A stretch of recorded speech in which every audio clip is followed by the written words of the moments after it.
Good afternoon. I would like to welcome everyone to the Blythewood Town Council meeting. Tonight is Monday, September the 23rd of the year 2024, and the time is 6 p.m.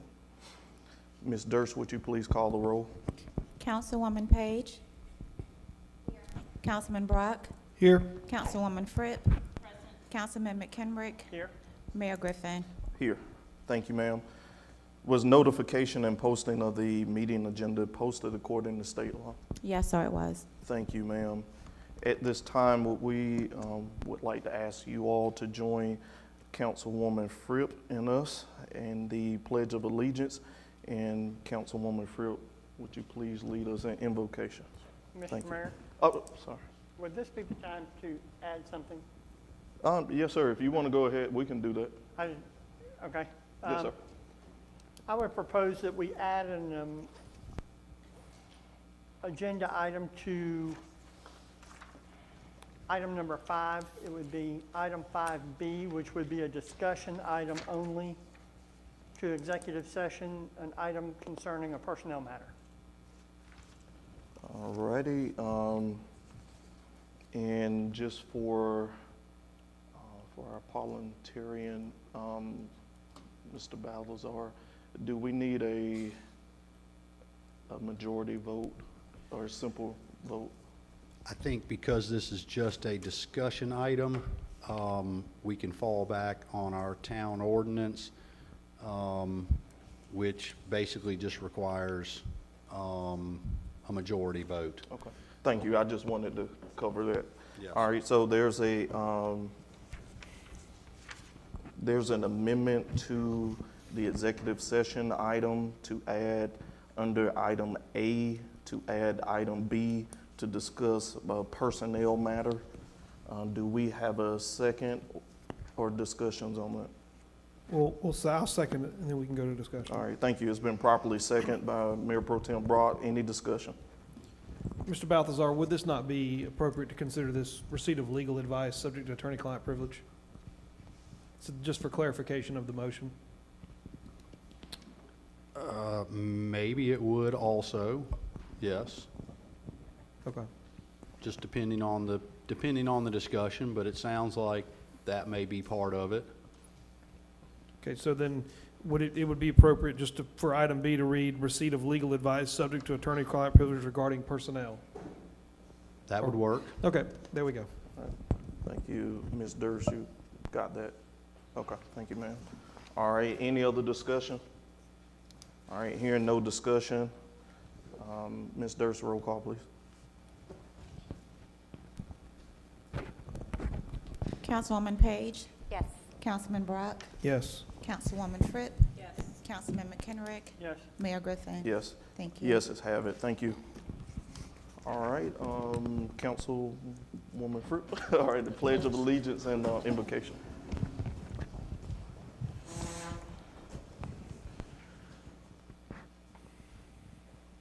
I pledge allegiance to the flag of the United States of America and to the republic for which it stands, one nation, under God, indivisible, with liberty and justice for all. If you would all bow your heads. Father, we just come before you tonight, just thanking you for everyone that is here and everyone that is on their way. Lord God, we just thank you for calm. We thank you for being able to govern for this town of Blythewood. We thank you for all of our residents. We thank you for the people that protect this town. And we just ask that you continue to bless us. When the meeting is over, Lord God, we just ask that you would protect those as they go home on the highways and byways. It's in your name we pray. Amen. Ma'am.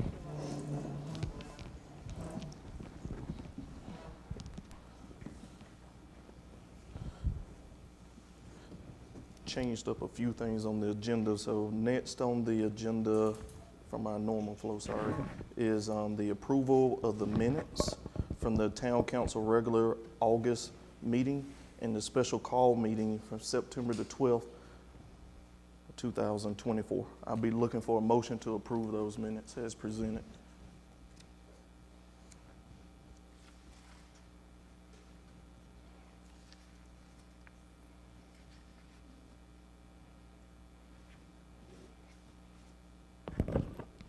Mr. Mayor, I make a motion that we approve the minutes from the regular council meeting, August of 2024, as well as the special called meeting, September 12th, 2024. Thank you, ma'am. I have a motion to approve the minutes. I'll be looking for a second. Second. Second made. Any discussion? No discussion. All in favor signify by saying aye. Aye. Any nays? Ayes have it. Thank you. Minutes approved. Next, we'll have the town administrator report. Mr. Steins. Yes, Mr. Mayor. I have the report typed out. It's on the screen for the public to see, and it was also in the packet this time, as opposed to just having it for my own reading notes. So hopefully that'll kind of help. It's a little bit shorter of a update with the extra items on the agenda, but essentially on employment opportunities, we have an assistant administrator position. Those applications have closed. We narrowed it down to 6 finalists, and we're actually conducting interviews this week. We had our first 2 today. The human resources position, those applications have closed too. Administration's elected to put a pause on pursuit of that until after the hiring of the assistant administrator. And the same for the economic development position, that is also on hold while staff evaluates alternatives. List of community events, September 26th, council members Pugh and Barron will host a community meeting regarding the penny tax referendum at 5 o'clock here at Doco Manor at 7 o'clock. October 7th is our planning commission meeting at 6. October 8th is the Blythewood Chamber of Commerce meeting at 7 a.m. October 14th is town offices will be closed in celebration of Columbus Day. October 19th, final movies in the park will be Titanic. That starts at sunset. October 21, the Board of Architectural Review meets at 5:30, and the Board of Zoning Appeals meets at 6:30. And October 28th will be our next council meeting. Then, of course, our Blythewood Farmers Market is still meeting weekly from 4 p.m. to 7 p.m. On our project side of things, the soccer field and pavilion project, we have a contract award pending. That is up for discussion tonight. Assuming a notice to proceed is given and a contract is awarded, that project will be about a 5-month project with work starting in October and concluding around about March, bearing no weather issues. Our land development ordinance, most of you will remember we had a joint meeting with the Planning Commission last month where Candid Keys Collaborative put a pretty good comprehensive presentation together on how the new ordinance is going to work and what to look for, and that draft landed on my desk today, and he and I are looking at just the last final little things before we put that link on the town's website where it will then be public.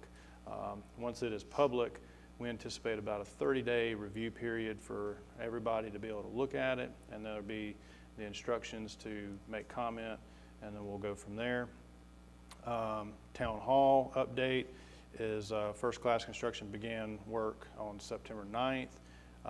We removed all the old cabinets, sheetrock, and some different areas. Petroleum Restoration was brought in to perform a deep clean and some mitigation of the entire building. Staff had some remote scheduling last week, working from the manor as well, working from home. And we are back in Town Hall starting today, with a clear bill of air quality there. And now we have about 2 to 3 weeks left on the interior work. And then once we move to the exterior of the building, we'll have about 4 to 6 weeks, closer to 6 weeks on the exterior of the building. And then also JCC Roofing is another contract on tonight's agenda that, assuming reward of it, it will take about 2 to 3 weeks for a roof replacement. So that's all I have, Mr. Mayor, on a town administrator report, unless there's any questions. Yes, sir. Thank you. Thank you for that detail. And also, I do want to give credit for recognizing some of the things from the August meeting, making sure that it is typed out for us and presented and also seen for the public behind us. So I do want to say thank you for that. And we have other improvements that we're making along the way. So thank you. Any questions for our town administrator on his report? Mr. Mayor. Mayor Pro Tem. Mr. Steins, thank you for this. This is actually very informative. It's very precise. And quite frankly, this is probably something that we should look at putting on our website on a monthly basis, just so people can follow the progress that the town, the staff, and council is actually making. So, yeah, this is great. I look forward to this every month. Thank you. Great. Going forward, thank you. Thank you. Thank you. And the website is going through some new revamps and things like that, so we can be more transparent and put a lot of these data pieces online. So stay tuned for more. Any other discussions from members of council? Mr. Mayor, I just have one. Yes, sir. And this, I don't know whether this would be under Mr. Steins or you, but do we have an update on the goal-setting date? No, we just discussed that earlier to really probably about a good hour ago. So my priority is we are going to do it, and it'll probably be a Saturday in October. And I will do my best to have you a date by tomorrow. So I just had to put things in perspective and get town hall and staff situated first, and deputy administrator positions in so we can get Mr. Stein some backup in here. It's been real sticky, but we'll make sure that we get that. So it'll be a Saturday in October. If there's a Saturday that's conflicting, please I see Ms. Page smile, please let me know. I too find this report very helpful. Yes, sir. Thank you. Any other discussion? All right, hearing none, we will move to the next item, discussion, and this is something that was brought up in past meetings to make sure that we have the budget report in for questions of council. So we'll move to discussion item A, discussion of the FY 2024-2025 budget report and questions from members of council. Council, moving forward, this line item will be on the agenda as promised to each and every one of you and the general public. You have a copy of the budget. What we will do moving forward, we won't print as much papers moving forward unless we have an amendment, and then it'll show that. So please keep these for your record moving forward, but we'll always post this on here with numbers so that in case you have discussion. So at this point in time, any discussion or questions on the budget as presented?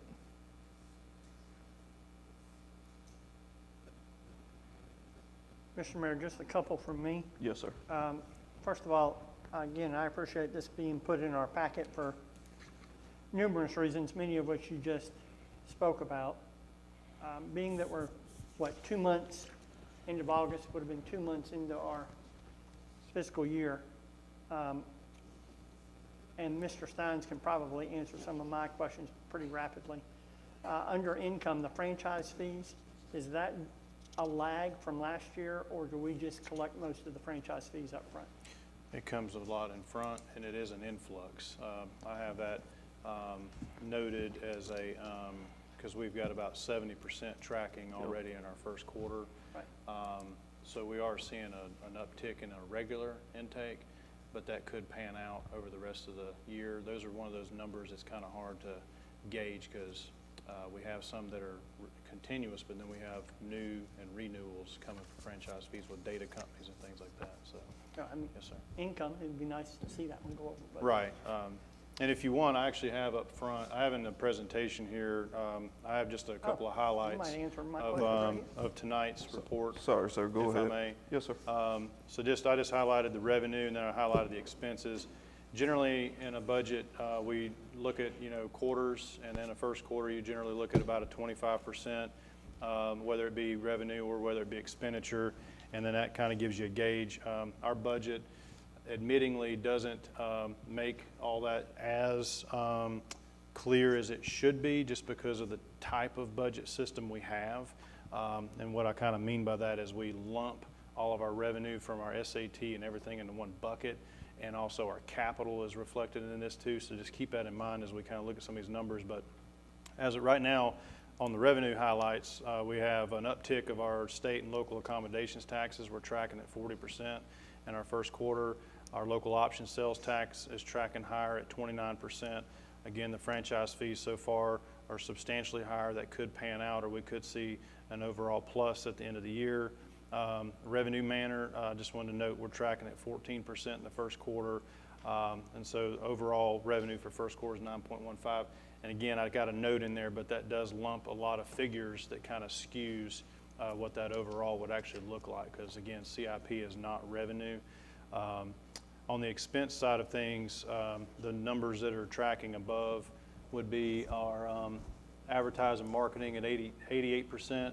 Reason being is we bought a lot of this, what we call swag, and a lot of the event stuff. So a lot of that's just out of the way. So you're going to see some things spent very early, and you'll see some things spent evenly. Outside fund requests, those are our events and things that are actually the funds for outside agencies. Some agencies have just collected earlier than others.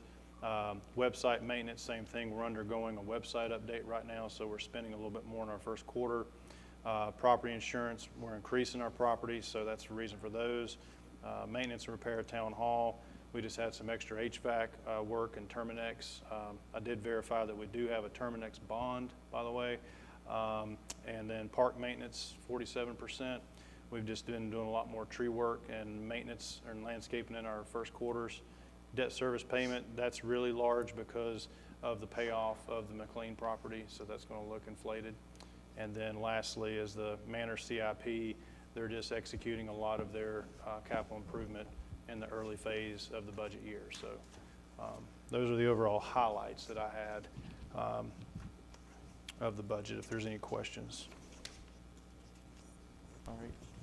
Thank you, sir. Any questions from council?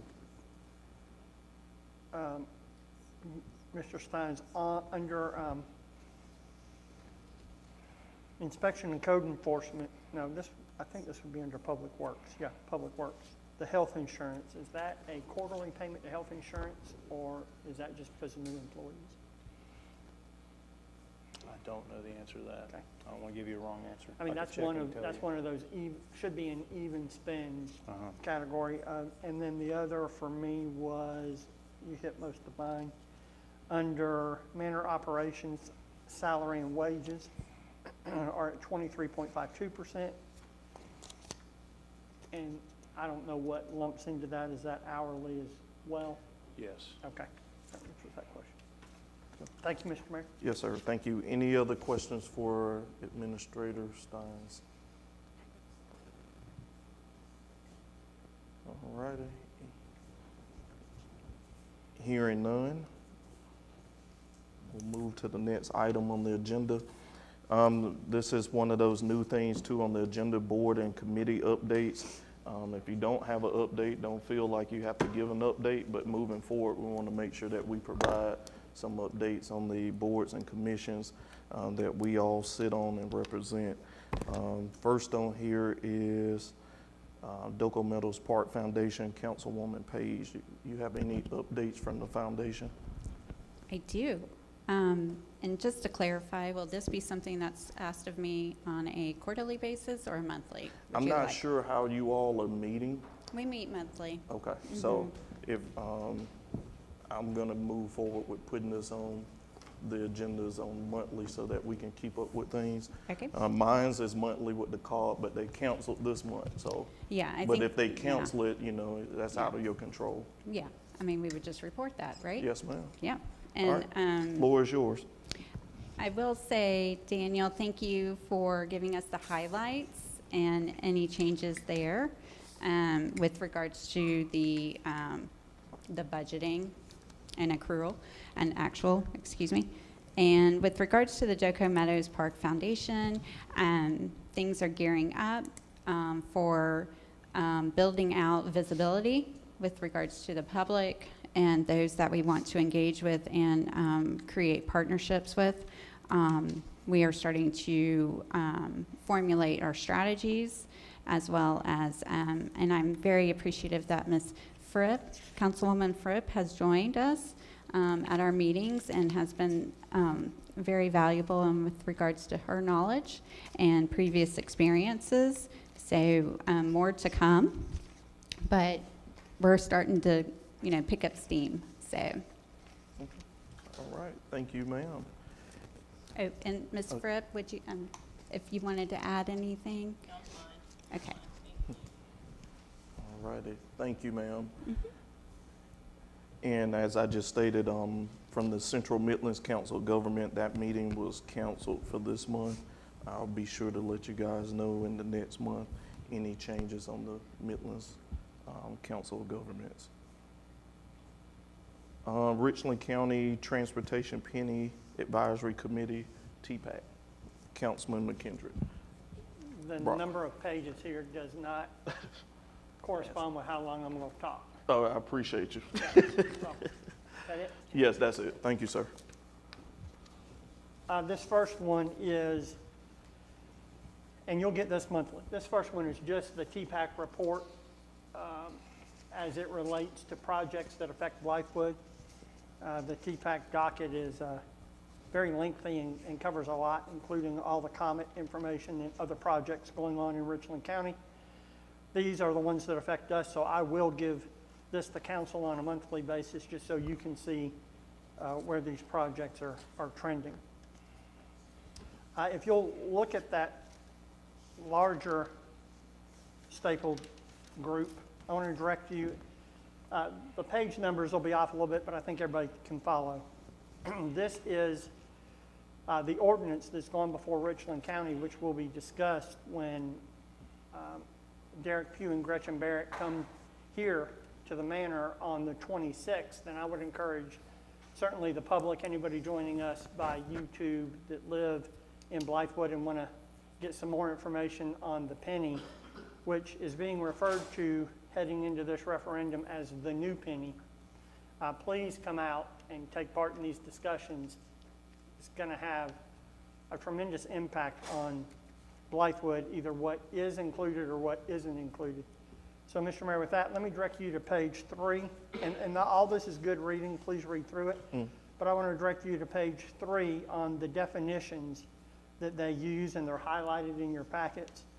Please acquaint yourself with those. Those are the first two that have a direct effect on Blythewood. That third one down there, I would say it affects Blythewood, but it's more comment-driven. The next page, on page 4, if you'll look under C, 30% of the new penny will be spent on county advancement projects, and that 30% would equate to $1.350 billion, which would be spent on county advancement projects. Number two, 48%, or $2.61 billion, would be spent on community investment projects. The balance, which is 22%, $990 million, would be spent on comet enhancements. Those are huge numbers to be talking about, but you'll see some drill down in these pages as we move forward. Page 5, how the funding requests came in, the appropriations, and the annual audits. I would ask you to look over those. It's very helpful information. I believe you're going to see on page 7, I think it's, and these are certainly going to be some of my questions from a TPAC representative on the 26th. A lot of the wording in these proposals lend themselves for, they'll say for potential or if funding allows. So I'm going to certainly inquire about what's that mean if we run out of money before we run out of project. And certainly Blythewood has a couple projects that we really need those projects fulfilled before we run out of money. On page 8, 3 projects that are in Blythewood: Langford Road from Main Street to Hardscrabble. Some of that is in Blythewood. The majority of that is outside of Blythewood town limits. Main Street, US 21 from I-77 exit 24 to Langford Road. Blythewood Road from I-77 exit 27 to Main Street. And then the Creech Road extension from Creech Road to Fire Tower Road are projects that are named in this document. Now we'll jump, this is where you're going to jump several pages. So some of this is redundant. I'm going to ask you to go to page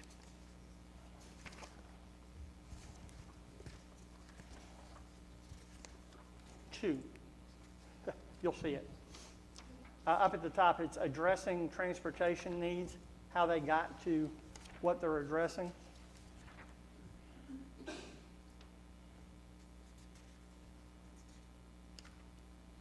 And then we're going to go to 5, emerging needs.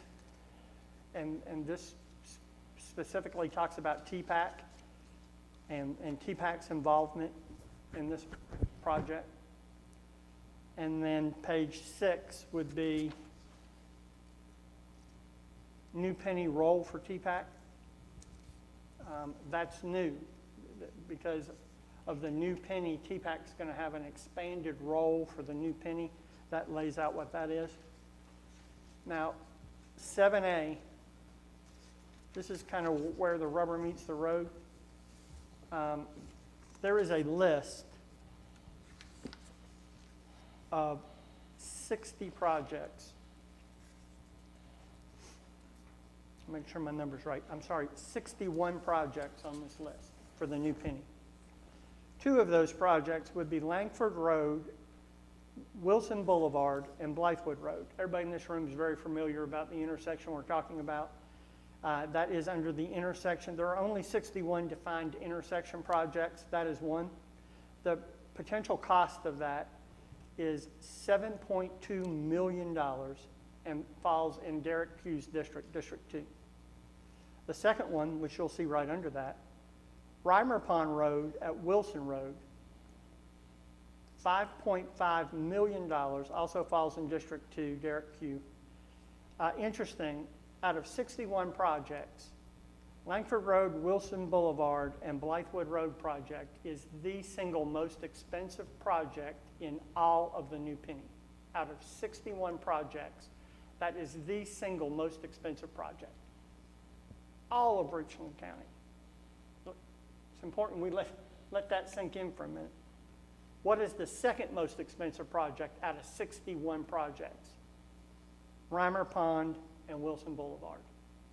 2 projects that are less than 0.6 of a mile apart, both in Blythewood, South Carolina. So TPAC has to stay active, council has to stay active, and town council has to stay active to push these 2 projects to the top to make sure they're addressed early on in the new penny.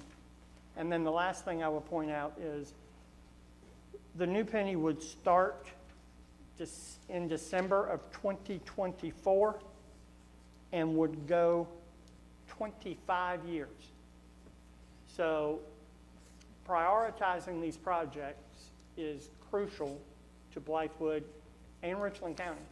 So it was good timing for this to come. This referendum, we're going to vote on it in November.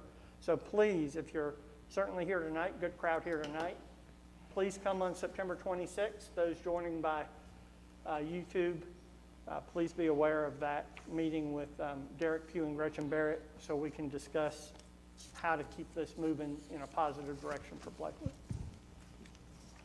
Mr. Mayor, I can answer any questions if there are Yes, any, sir. but that's it. Thank you, sir, and thank you for that detailed report on the TPAC.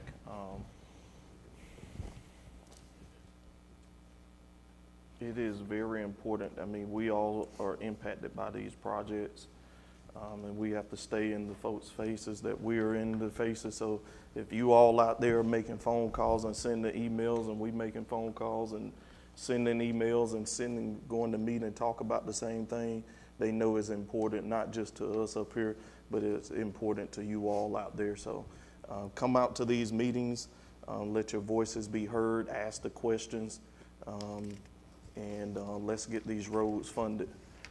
We're gonna have a lot more traffic coming through than we normally in a couple years, so we need to get ahead of it while we can moving forward. Any questions from members of council on the TPAC report?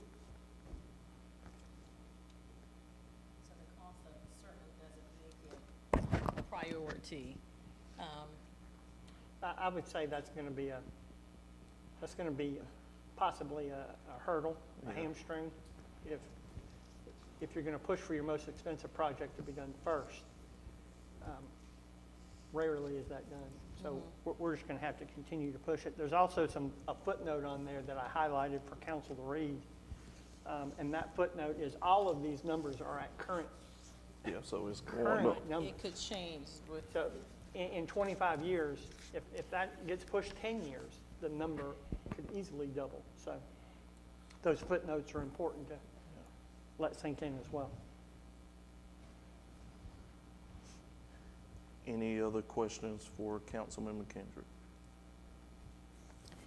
so could it be an issue like hardscrabble where, I mean, let's say for instance, we are able to get 1 and 2, our 2 projects done, but we have to wait X amount of time until DOT, because they would actually be the ones actually doing it. So Richland County would allocate the funds, but DOT would actually do the work.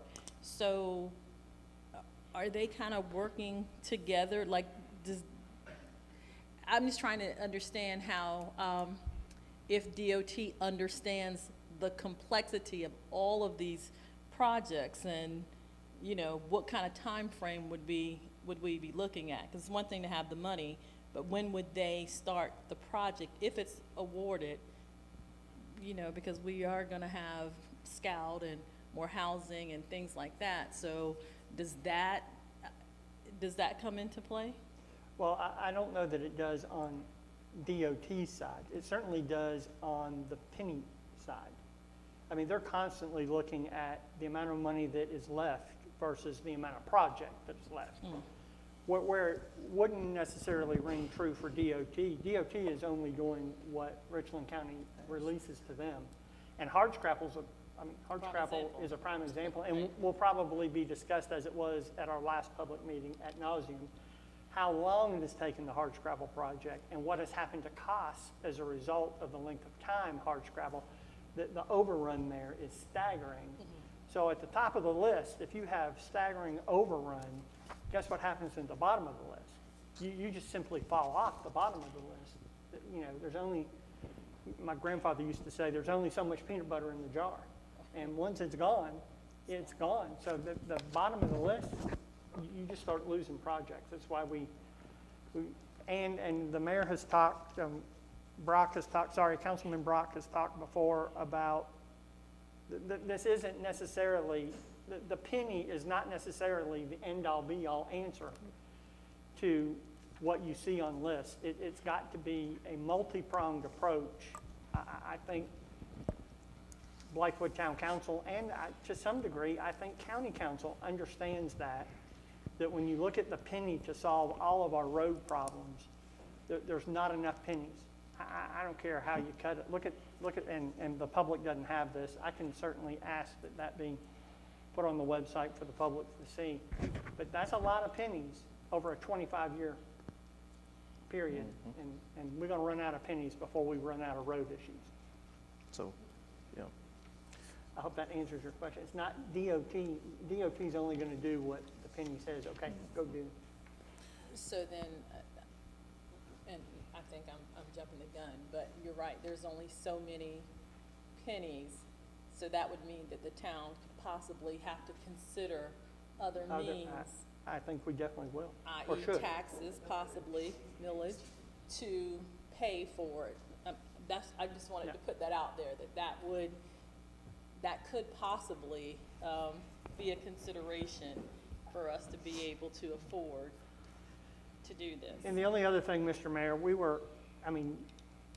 even the members up here who have served, and I was on the Planning Commission prior, so we certainly heard about the Penny Project, TPAC, what was coming. We're at the end of this Penny Project, and Blythewood is just now getting our projects done. And we got to fight to not have it that way next go-round.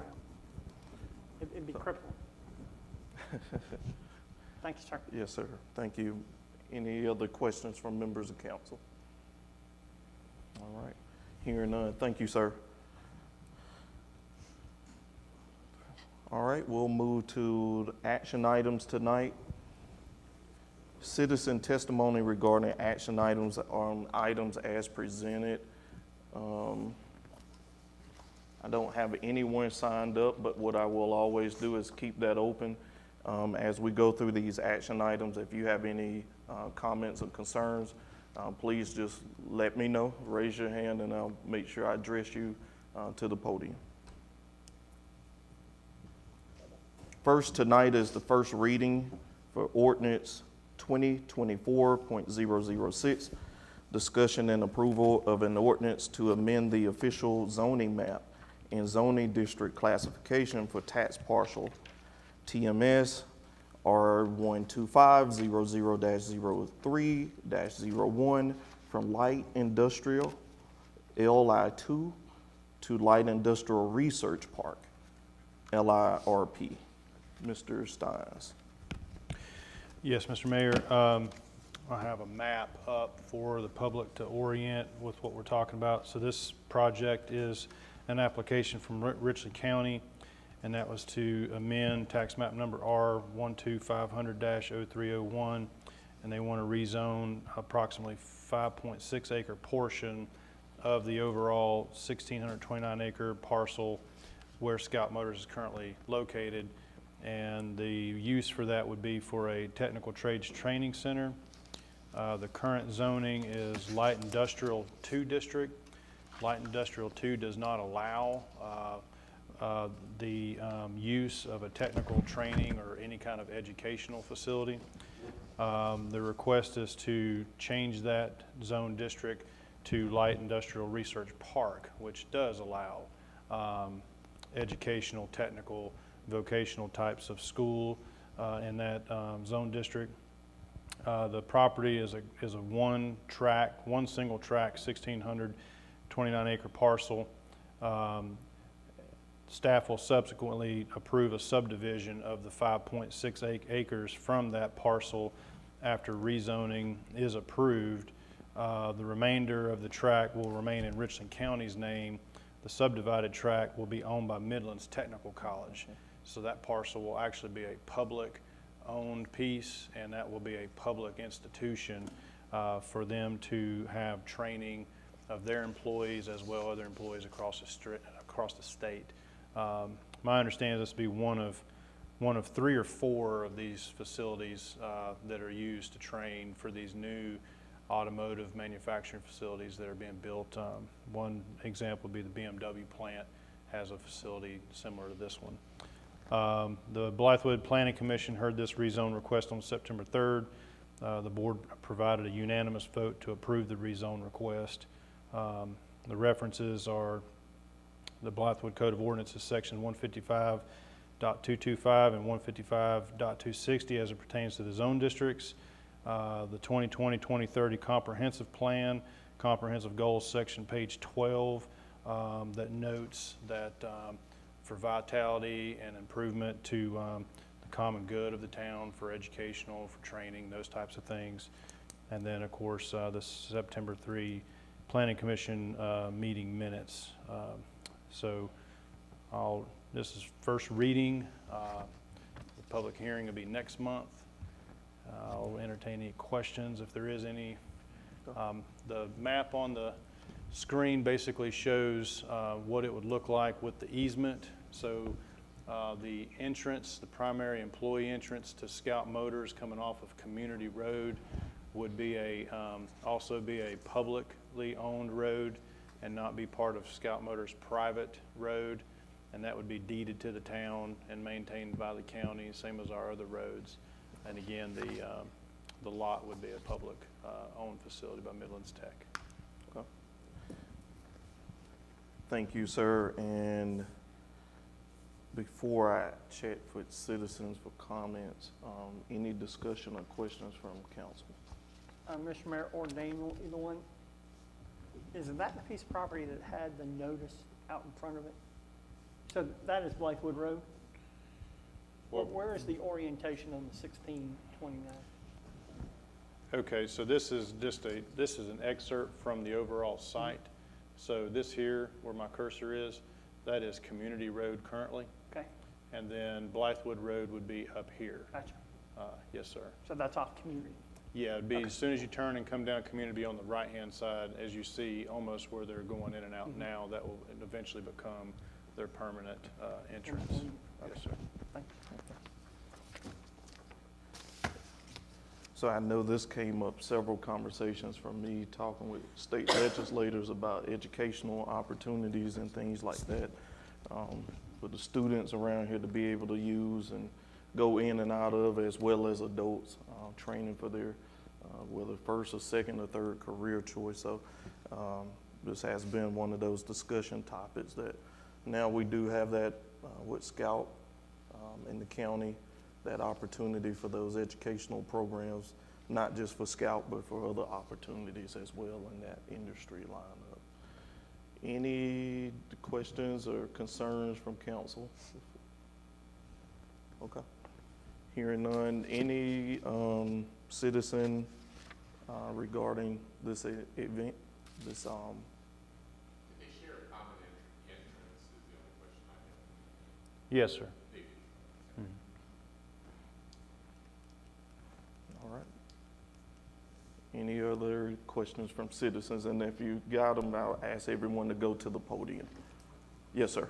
And if you go to the podium, please state your name and your address for the record.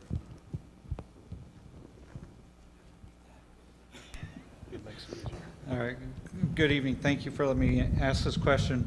As you're talking about this particular thing, it sounds like this is primarily for training for employees of Scout, although there's opportunities for training. If this is going to be for Scout, why would we have to pay for the road that's going in instead of Scout paying it going in? I'm just curious. So to be clear, we won't be paying for any of it. No, but it sounded like, you know, it'd be a public road. So after the initial input and everything's installed, the maintenance, you know, work on the road and everything's going to fall back on either the taxpayers statewide, federally, or locally. So why doesn't this become part of the plant for Scout, have Scout pay for it instead? You know, for the maintenance. I mean, initially, I understand, but there's going to be, you know, you're going to have heavy traffic on there. You're going to have large trucks. You're going to have heavy vehicles going across it, so you're going to have damage to the road. It's eventually going to have to be repaired. You know, we all live off of, you know, roads here that need repair. We know how that works. So, and I'm sorry I didn't give you my address. I'm at 169 Grand Arbor Drive here in Blythewood. Okay. So your question is probably more fit for the county because technically we don't own roads in Blythewood. okay, And I'm not passing the buck. So what we're gonna do is make sure that Ms. Durst has your email address before you leave. okay, We'll take that question and send it over to Richland County.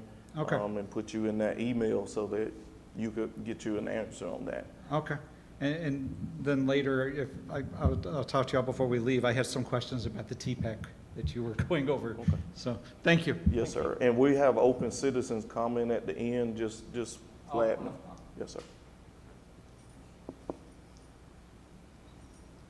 Hi, my name is Marie Price, and I live in Cobblestone Park, and I'm trying very hard to follow those dots and lines and squares and everything, so help me out here.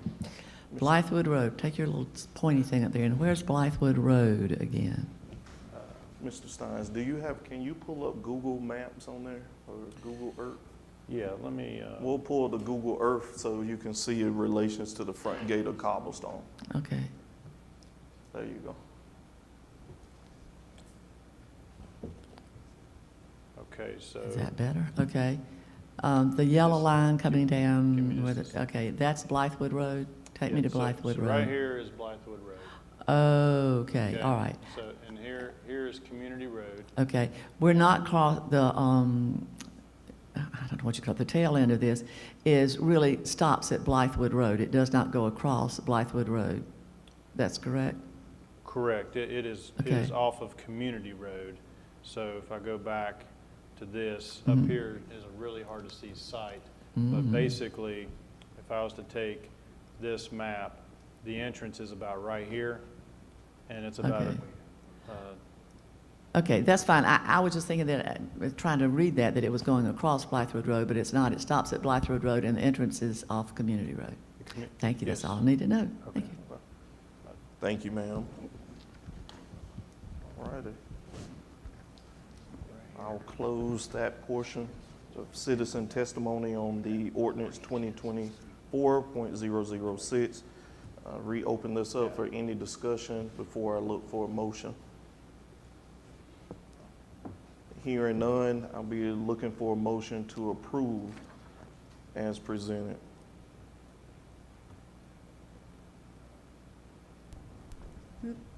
Mr. Mayor, I make the motion to approve.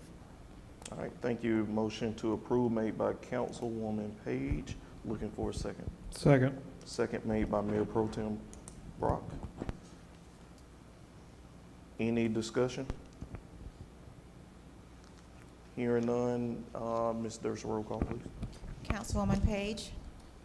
Councilman Brock? Yes. Councilwoman Fripp? Yes. Councilman McKenrick? Yes. Mayor Griffin? Yes. Thank you. Thank you. Next is the first reading for ordinance 2024.007, discussion and approval of an ordinance to allow HDL companies to assist the town of Blythewood in helping businesses remain in compliance with the South Carolina Business License Statute. Mr. Steins, please, sir. Yes, Mr. Mayor. So HDL Companies offers assistance to municipal and county governments in helping businesses stay compliant with state and local law ordinances. Within the packet, you'll find the detailed scope of services that they provide. And one thing that's to be clear is HDL only solicits or works on business license opportunities that are not currently in pursuit of the town. So these are essentially the ones that are off radar, or I'll use schools as a good example. There's a lot of businesses of sorts that goes in and out of public schools during the day and after hours, whether it be electricians, whether it be services or whatever that we don't know. It's easy for us to spot your everyday contractors, restaurants, all the things we have going. It's not so easy to spot all the others that go in the after hours and then the unbranded businesses and things that we don't often get. So these services are being used by many municipalities and counties across the state,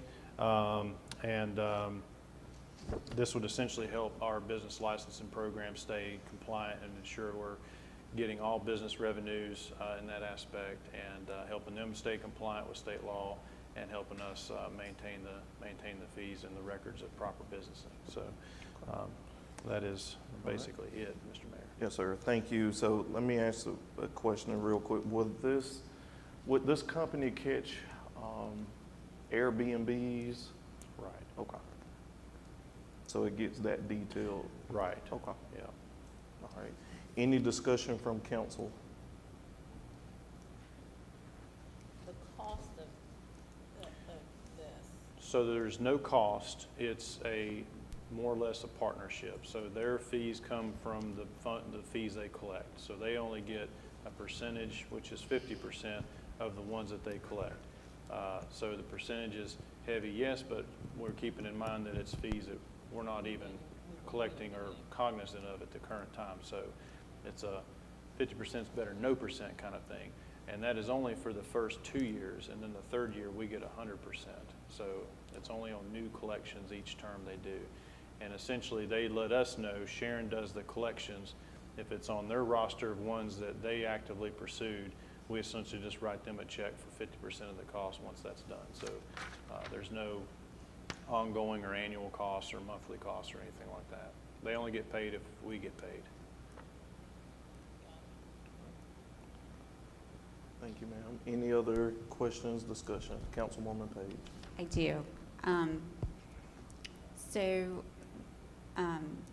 How much money are we talking that we're not aware of? I mean, I know that's probably a complicated answer, but I mean, how much are we standing to gain? I mean, surely, there's some kind of idea of a number. You don't know unless you know. It could be hundreds, it could be thousands. It could be ones of thousands, or it could be tens of thousands. And so this company doesn't even know. I mean, with Right, their yeah. expertise and them coming to us and saying, hey, you need our services, shouldn't they have some kind of idea as to how much we're not, They guarantee money the first month. They don't guarantee at a and I'm not specific trying amount. to say guarantee, Right. I'm just trying to understand, you know, what is our level of need in this particular vendor? Because, so, in my previous experience, you know, there's companies out there that will tell you, hey, we can provide the service to you, but when it's implemented, it doesn't really work for my area or whatnot. So that's what I'm trying to understand is, you know, if we hire them, what is it that, I mean, surely there's some kind of idea of how much we're going to be gaining from it. So our recommendation is it's a no cost, no obligation relationship. And if we get money in the first year, then that's great. If we don't, we're not obligated beyond the year and there's no payment involved. So. I do want to pass the mic to Ms. Sharon Durst, who does serve as also our business license official. Councilwoman Page, I did just go to a meeting with MASC, and we did discuss HDL, and they have just taken on Winsboro, and they've taken on the City of Columbia. And I know the City of Columbia, the clerk there told me that they have found so much money that the city has missed. So they go in and they look for people that we can't see, that's doing business within our town or municipality, and they get that money for us. So MASC, their representatives did tell us that it's a really good program to be on. Okay. Yeah, and that's part of it. It's like, okay, when do we start seeing this? Like, what is our service level of agreements? What's the fee structure, which you guys have already kind of answered that, as well as, you know, I really wanted to understand, they've got to have some kind of idea. If they're the ones with all the tricks, then they know how much money we're losing out, and that would be something that I would think that they would have approached us to say, hey, we can get you this amount of money. Because I will say the exiting of this contract, should you want to terminate, seems a little steep to me.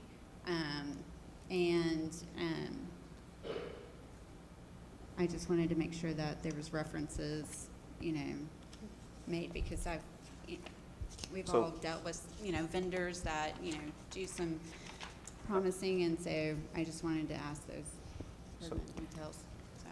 So, Councilwoman Page, can you elaborate a little bit more on that exit piece there? Item number 4 on page 1 of this agreement.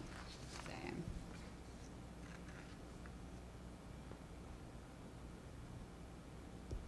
And Let's see, any kind of, that's in reference to that's not an payments exit made. clause. That's not payments. a termination clause or exit clause. That's just in relation to what they will pay us, or what we pay is 50%, and that's the agreement of the fees they collect. Yeah, I'm not seeing. But I think what she's saying is if you terminate after 1 year, you would still owe them for an additional year, any new business generated. That's what I believe the point is. Understanding what you're signing up for, so, you know, and, you know, these agreements can be changed, so if it's more on they're gonna win when you're trying to get out, you can ask for the agreement to be changed to more so with our favor or more mutual agreement, so, you know, it's just, it's a question to have to be asked all the time. All right. Thank you, ma'am. Well, Mr. Mayor. Yes, sir. One thing to point out is that this requires 2 readings, correct? Yes. So, if we have questions, we can send those questions to the administrator to have them answered before the second reading. So we've got that. 2, they're not going to tell us how they make the sausage, and they're not going to tell us how much sausage they're going to make.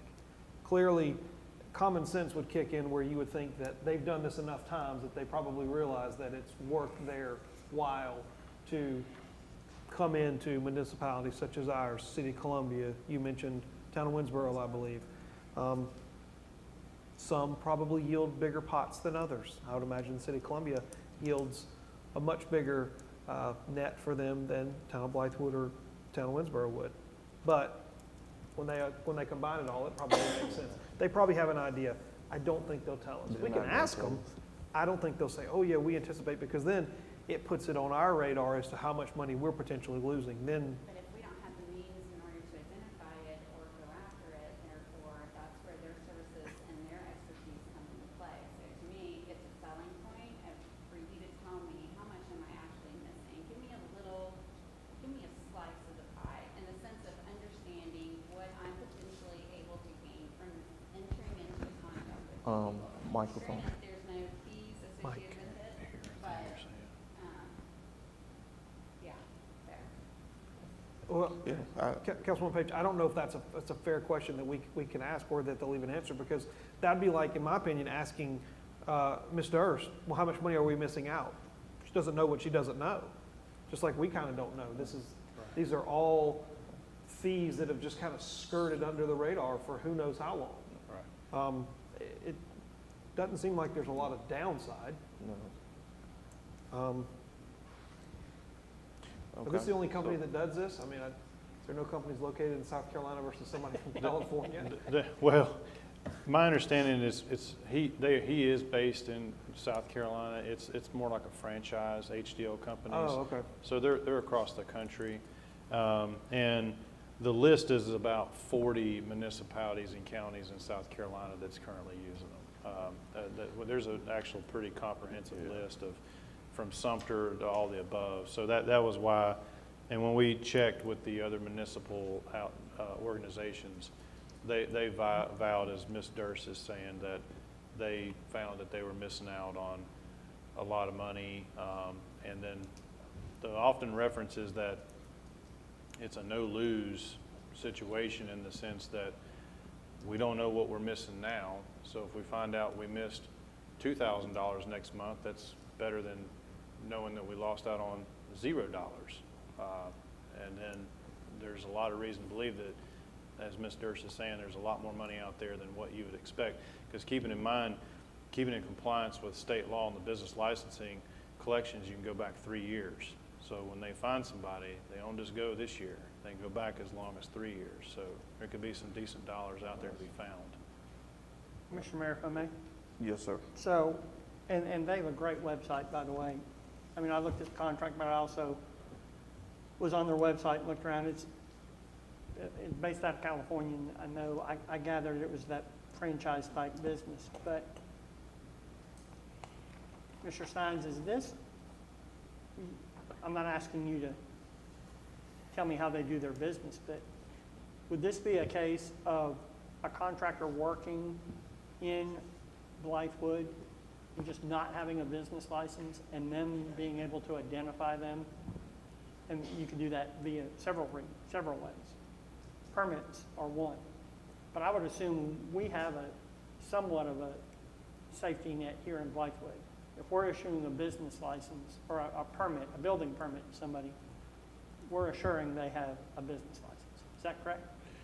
Correct. Those are the easy, what we kind of call easy Low-hanging identifiers, low-hanging fruit. So what I don't want to do, and Poonam, I'm going to ask you a question. I'm assuming Scout, through the regulatory department at Scout, you would have a similar, or can you find that out for us? Do you have a similar safety check? Okay. Now, what I don't want to do is I don't want to set up an adversarial relationship out of the gate with contractors coming to Blythewood to work at Scout, and because, as Councilman Brock said, you don't know what you don't know, they could easily go to Richland County to get a business license and not know Blythewood Town Hall is sitting here. And then before you know it, HDL picks up on them. And I just want to make sure we have the safeguards in place. And if Scout has a safety net to send them to Town Hall, I think that answers the majority of my question. Yeah. I just don't want to jump into an agreement and have there's a lot of moving parts in Blythewood, particularly on the Scout site. Department of Commerce. Yeah, the Department of Commerce is our number one. So Scout has already been discussed as like a non-issue. SCDOT, those are, so they give us a list each month. So HDL, each month, they give us a list of, these are the businesses we found. We get that list first before they do any screening. That's in the agreement. We look at that list. If it's got Scout, SCDOT, or any business that Sharon has already located or know of is on radar, and let's be clear that our business licensing ordinance is for town of Blythewood only. Richland County, Columbia, all of them have different ones. So if they're doing business in our town limits, it's completely separate, and they need a business license with us, no matter what. It doesn't matter if they got one with Richland or anywhere else. Understood. Then if we say, yep, Jim, Bob, and Joe are all good, you can go after those, then they get the clear to go after those, but not until we vet it first. So we get a first opportunity to screen any businesses. And these are more or less the businesses that are, a good example is that a lot of times schools do work after hours, and I'll use it, and the same thing with grocery stores. A lot of businesses do a lot of work after hours because they're open during the daytime hours or until 10, 11 p.m. Those contractors can come in, whether it be service delivery on retainer, whether it be electrical contractors, whether it be whatever. Those are the ones that what we kind of call fly by night, and those are a lot of examples of the ones we're missing. I'm sure Sharon could probably allude to other types of businesses that we would often miss, but you know, and it is an unknown. I mean, it's again, I'll go back to we view it as sort of a one-year opportunity, see how it goes. If it's great, it's great. If it's not, then we make the measures of going back to what we did. It's kind of how we view it. And then, will this be all the services offered on HDL's website? As it relates to collecting business license? Yeah, there's, as the mayor said, there's Airbnbs on there, there's hotel taxes, there's business license, there's. Yes, yeah. If So there's it's the full gamut. of right, fees. yeah. Okay. If they owe us a fee, then they put that on the list, and we say, no, we didn't know there was this business going on at this residence or wherever it may be. So those are other good examples. A lot of home-based businesses and things that are an insurance business or something out of your home, like we don't, you know, that we can't catch all those. So it might be one, it might be a lot. We don't know. Okay, thank you. Yes, sir. Thank you. Any other discussion from council?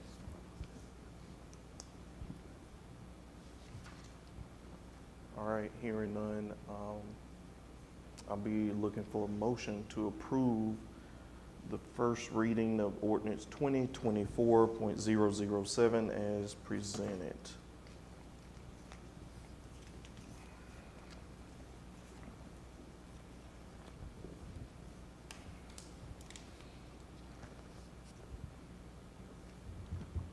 Mr. Mayor, I'll make a motion to approve on first reading. Thank you, sir. Motion made by Councilman McKendrick to approve. I'll be looking for a second. I'll second. A second made by Mayor Pro Tem Brock. Any discussion? Mr. Mayor, this will come up for second reading a month from today, Yes. or our next regularly stated meeting. Do you want a representative to come in? I think that would be helpful to the magnitude to which we're talking. All right, Mr. Steins, let's make sure we get in person. I can, yeah. It's preferred. He'll be here. Okay, And, thank you. And Mr. Mayor, I'm just going to ask, because this is a good example, is there any way staff can get us our dockets a little earlier than Friday prior to the meeting? I mean, and this is a good, this is a Yes. lot Yeah. to Yep. absorb and be ready to discuss it by Yep. Monday night. Thank you, sir. Thank you, no problem. Any discussion? We have a motion and a second. Ms. Durs, roll call, please, ma'am. Councilwoman Page? Yes. Councilman Brock? Yes. Councilwoman Fripp? Yes. Councilman McKendrick? Yes. Mayor Griffin? Yes, thank you. Thank Yes, has it. Next on the agenda, item C, discussion and approval to award a design contract to Land Plan South for the schematic design of a proposed commercial out parcel sandfield property. And that's the new property behind us. Mr. Steins. Yes, Mr. Mayor, I have a master plan image on the screen. Item D up there is the one we're referencing when we say out parcel. The town concluded a master plan process of a 37-acre tract. It's located on the corner of Sandfield and Langford. It's TMS R17 800-0101. And item D, labeled on the master plan, was set aside and labeled as out parcel to be later designed as a business out parcel, retail, mixed use. So staff has solicited Land Plan South to provide professional service to a master plan of 10 to 15 acre commercial retail space. Including these services are prepare a site plan designed to include conceptual building, parking layouts, pedestrian circulation connections to adjacent park site and associated site facilities. Prepare the master plan, renting of a approved conceptual layout, and then the base mapping and aerial plans. Total cost for this design service is $10,000. Land Plan South is on the state bid contract, so they are on the approved bidders list, and they have done work with the town in the prior on master planning. And essentially what this would do is allow the town to see the first steps of having this business parcel in a subdivided layout that would then be tied to a later recommended plan that's not come yet, that will come, that will help us identify the types of retail businesses that we would then recruit for those said parcels after we design the space. In the FY25 budget, council approved $150,000 in professional services, engineering, landscaping. The remaining funds of that would be $140,000 if we use the 10 to do this plan. Okay. That's all I have, Mr. Mayor. All right, thank you, sir. And I know this is, I'm looking at Mayor Pro Tem Brock. I know he's going to weigh in on this. Go ahead, I'll let you go ahead and weigh in. Thank you, Mr. Mayor. Mr. Steins, I'm looking at this proposed design, and I think it's safe to say that this is just a mock-up. Like, this isn't any sort of final design. We haven't. How much acreage is in that letter D? Well, the company who came and did the plan just showed it as a ±6 acre parcel, but we had told them that before the combining of those properties, that was a 10 acre parcel that was separated from the original 27 acre other parcel. Okay. I don't know if that answered my question, but 6 acres. 6 acres. Plus minus 6 acres is what Plus minus is 6 D acres. is D what D is representing now. Okay.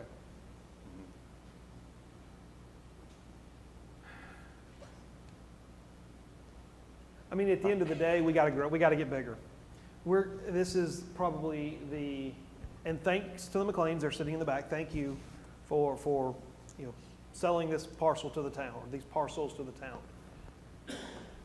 But if you look at the town of Blythewood, there's not very much land left within the town limits to develop. There's a lot of chatter online that the town needs this, the town needs that. Well, it's not the council's job necessarily to actually provide everything that citizens online are commenting for, but we can have land ready and zone land to attempt to lure businesses into the acreage that we do have. The other way that we can do it, other than do it by this way, is if we annex, and we have to annex large parcels into the town, rezone them for whatever we would like, or the owners would like, or some sort of mutual understanding. We've got 37 acres. Isn't that approximately how much we have? Yes, sir. Yep. I know the mayor and I have talked of approximately 33%, maybe 40%, some sort of commercial, retail, mixed use. if we want to continue to grow, we've got to take our money that allows us to make our money. And we don't have a millage. I don't know I can't speak for anybody up here, but I'm not really in favor of attempting to put on a millage, which we could fight it, and we could probably go to court and probably get Act 388 overturned, and then we could instill a millage if we wanted to. I don't think the citizens of Blythewood want a millage. The gentleman right there says we paying for roads. I don't think you want to pay any additional taxes living in town. So, yeah, probably a safe bet. So, we have to work and play the cards that we're dealt. One of them is business licenses. If we attract businesses, we generate additional business license. HDO won't be able to get those. We'll know about them. We have hospitality and accommodations. I don't know if there'll be any more hotels on this side of the interstate, but I bet you $1 to a dime there'll be a hotel across the interstate at some point, if not two. If not two. We are, at some point, given the influx of people that are coming to the community, whether just simply to work, we'll probably need additional restaurants. We'll need additional commercial space. We will need additional professional services. Where are they going to go? Well, from my perspective, the best place to keep them is inside the town limit, because then we are going to be able to draw that revenue and continue to fill up our coffers. This wonderful drawing up here, this wonderful rendering with all these parks and this open space, it's not going to pay for itself. It doesn't generate a lot of revenue. So we got to find ways to generate revenue. Having additional commercial opportunities is one way to do it. So I think we've got to go bigger. Bigger than the 10 to 15 that I asked? Maybe not bigger than the 10 to 15. That's probably, it's got to be more than 6. Yeah, I want to be clear, the contract for design is for 10 to 15 acres, not plus minus 6. Okay. No, So we did go above and beyond. And to put that in perspective, let's see if my cursor is about right here. That would carve this out to about right in here.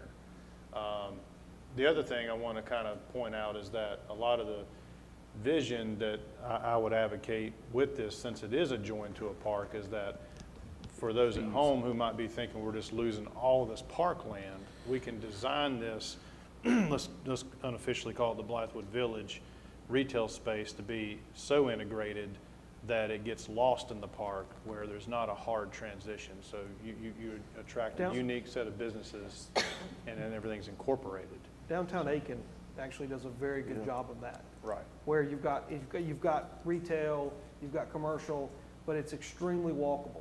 Right. It's like you said, the Blythewood Villages, where you'll have all that mixed use, all kind of, commingled together. Right. That's I think something we should look at. Well, and that's what they're going to do. Yeah. So the emphasis was to not lose the park in its totality, but to integrate all of those facets in the park into that walkable village. Into it. So I think it'll be interesting to see what they come back with. Yeah. Let's not get hung up on that. I mean, that's a nice design, but we're not. We're getting another design, so we'll still have that one on the shelf. We'll have this one coming in to see what that looks like. It's a little bit more to go into it once we get it, because we're not in the business of recruiting.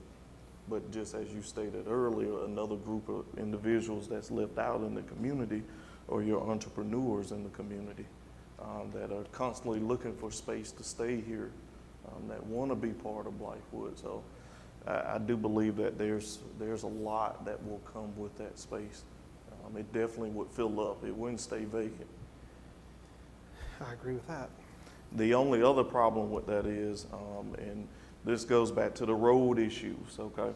So when you look at Lanford Road, and if we're doing that, that expansion project, Councilman McKendrick laid out from Main Street to Hardscrabble is going to be very important to make sure that we have flow of traffic in there. So I think having that overview gives us that chance to work with not only a firm to recruit and look at what businesses or restaurants that will survive here, that will thrive here, but it'll also look at the traffic, and then we need to go to work extra to make sure that we keep that on the radars of our county and state officials.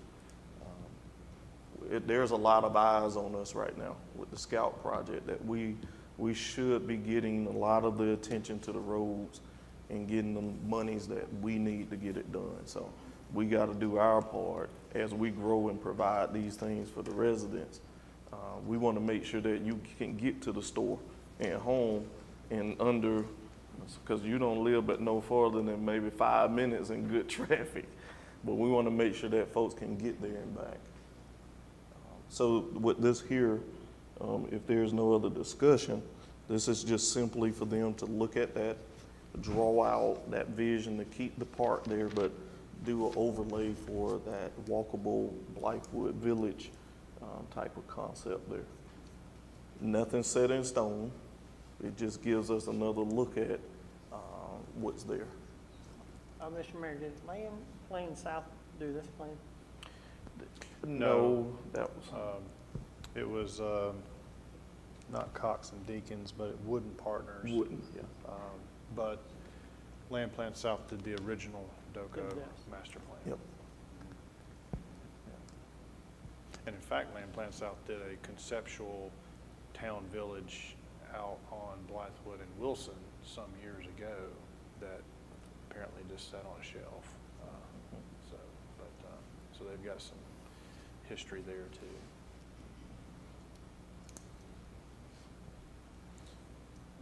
If Do you there's, by any chance know what we paid for this? That The one one was that like- Wooden Partners did? Yeah. that one was, A lot more than $10,000. I want, That's, don't quote me, I want to say it was closer to 50 It was with 50. that whole plan. yeah, that's, It was 50. And it was getting to the point where we were discussing, because I came in the tail end of this, but it seemed as though it was going to cost a lot more money for them to make any more revisions to this. It was, And because we asked. So we just had to have it, go ahead and run with it. Yep. Here's what they came up with, so they can go ahead and move on with life. I yeah. will And- say, yeah, go ahead. I'm going to piggyback on that, Ms. Page. Do we know how many revisions we're going to get with Land Plan doing this for 10? I'm just trying to avoid throwing good money after bad. Yeah. We got $50,000 up there. that Mr. we're Steins, gonna he covered that, he start can, cutting up. Yeah, one thing that'll be good about this is a lot of the things that Wooden Partners was doing was a lot of the public engagement, the surveying. They had a lot of site visits.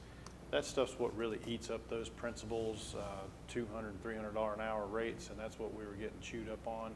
So with this being conceptual drawings, and then not to mention, one bonus of Land Plan is they've got a lot of history with the existing park and a lot of files already in place.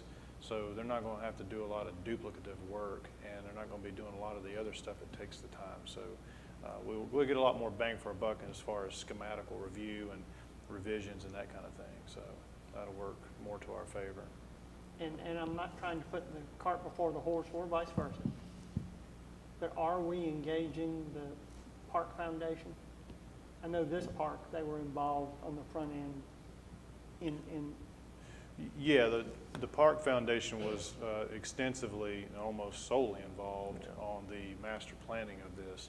The business out parcel side would be more of the council and more of the administrative and more of the business community side to govern. And then the recommendation would be to bring in a retail strategy group to kind of help us navigate those waters of what businesses are most successful. They have a lot of technology to be able to tell us what bubble of whatever size of retail is doing the most successful in our areas and all that. Main Street USA. Exactly, there's a lot of them. So the recommendation after we kind of design it, because in order for us to control it, we need to design it, and then to get the people in there, we need to have the strategy. so, like I said, this just gives us another viewpoint of some of the continuing needs in the community and things that folks are asking for. It's not selling you to that concept, but it'll give us that extra lens to look at work.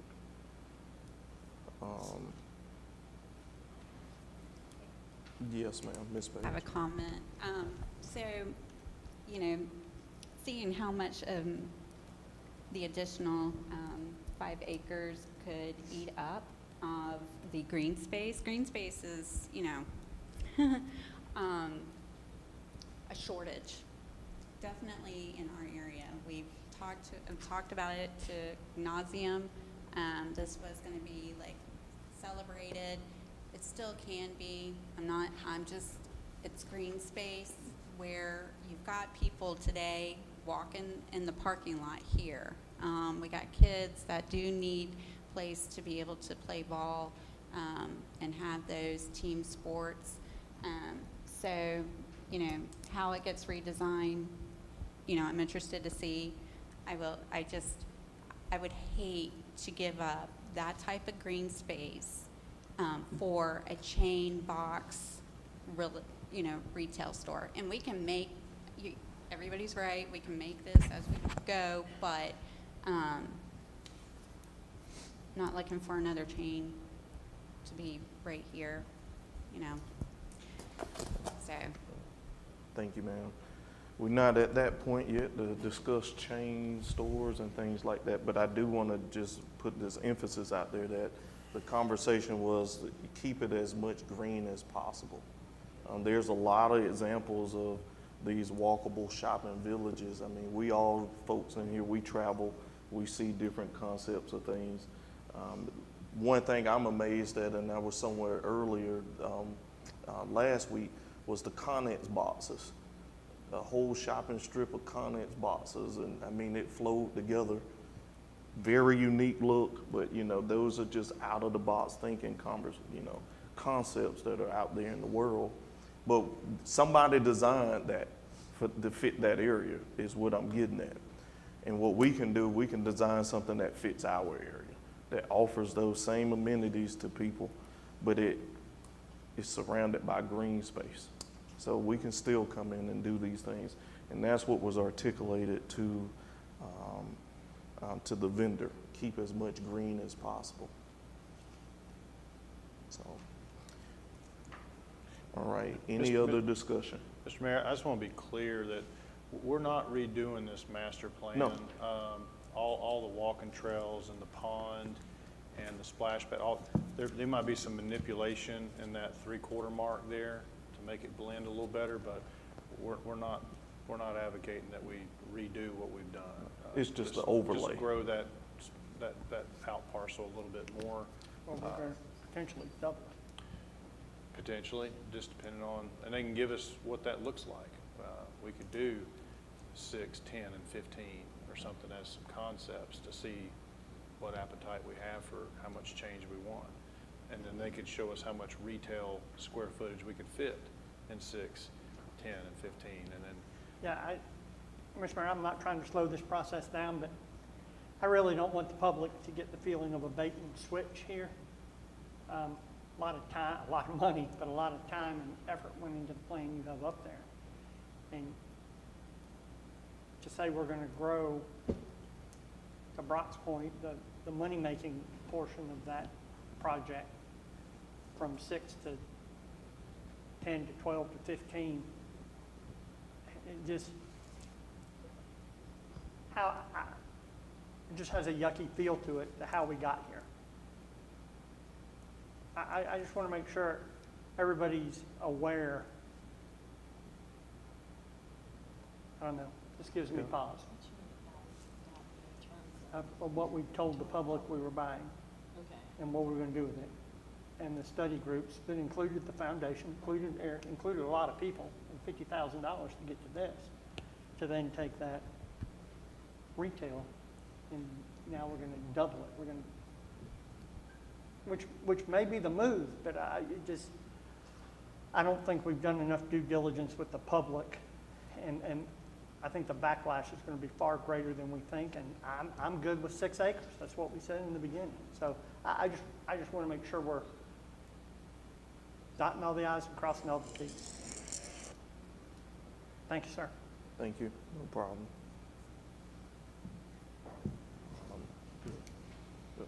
Any other discussion? Well, the only thing I'd like to add to that, Councilman McKinnon, thank you, Mr. Mayor, is that we pay $317,000 on a bond for this park. And I'm trying to remember how many years have we been paying on that? For a minute. Yeah, for a minute.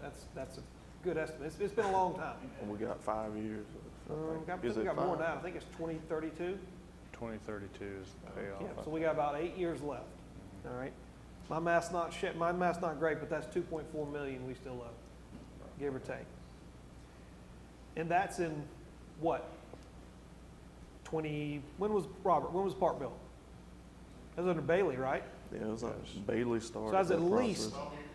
12 well, years ago. at least 12, because you had 4 Franklin, 8 Raw, so at least 12, 14 years ago. So that was in 2010 dollars. Okay, 2010 dollars. That right there, it's going to be more than whatever we paid for this park. It's going to take a lot of dollars, either through hospitality or accommodations, or a lot of pennies, or some other fancy way of funding it to expand your park by, so we got 37 minus 6, that's 31 acres. I mean, I love a park just as much as the next person, but I can't wave a magic wand to make it happen. So we got to think about ways we got to, if this is what the public wants, we got to figure out a way to pay for it. That's my point. Is it's lovely to get, but that may be a $25 or $30 million project. I don't know.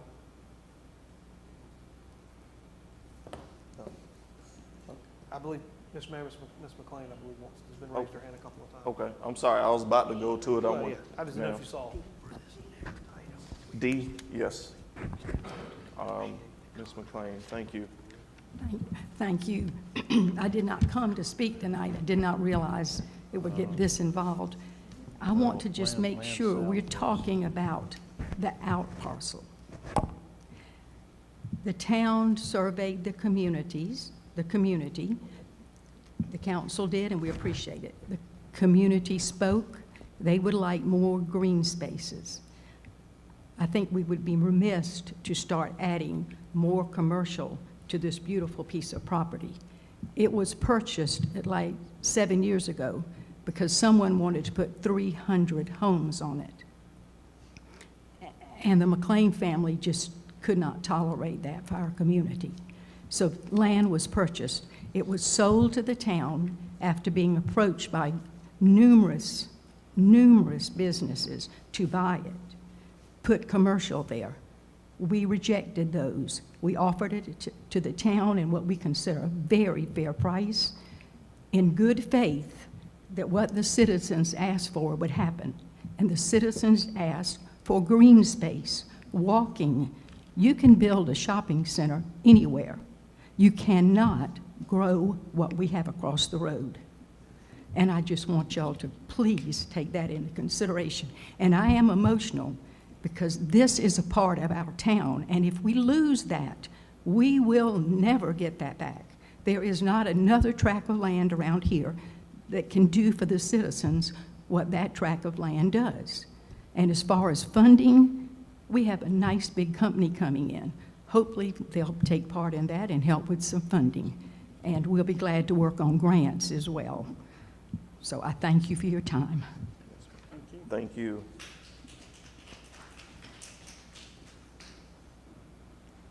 Any other citizen wish to speak on this action item? Okay, gotcha. All right, any further discussion from council? And like I said, this is not a change order, this is just renderings to draw that over just to see what that looks like. Irregardless of the 10 to 15 that's on here, that sits partial for D is still part of that whole mix. So the asking of land plan was to look at that and look at if you did 10 to 15. So the sit still exists. And we still got to figure out what to do with that partial.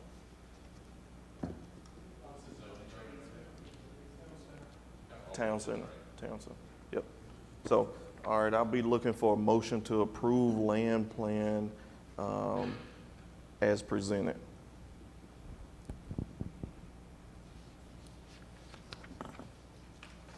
This is to move forward with the $10,000? Yes. Yes, ma'am.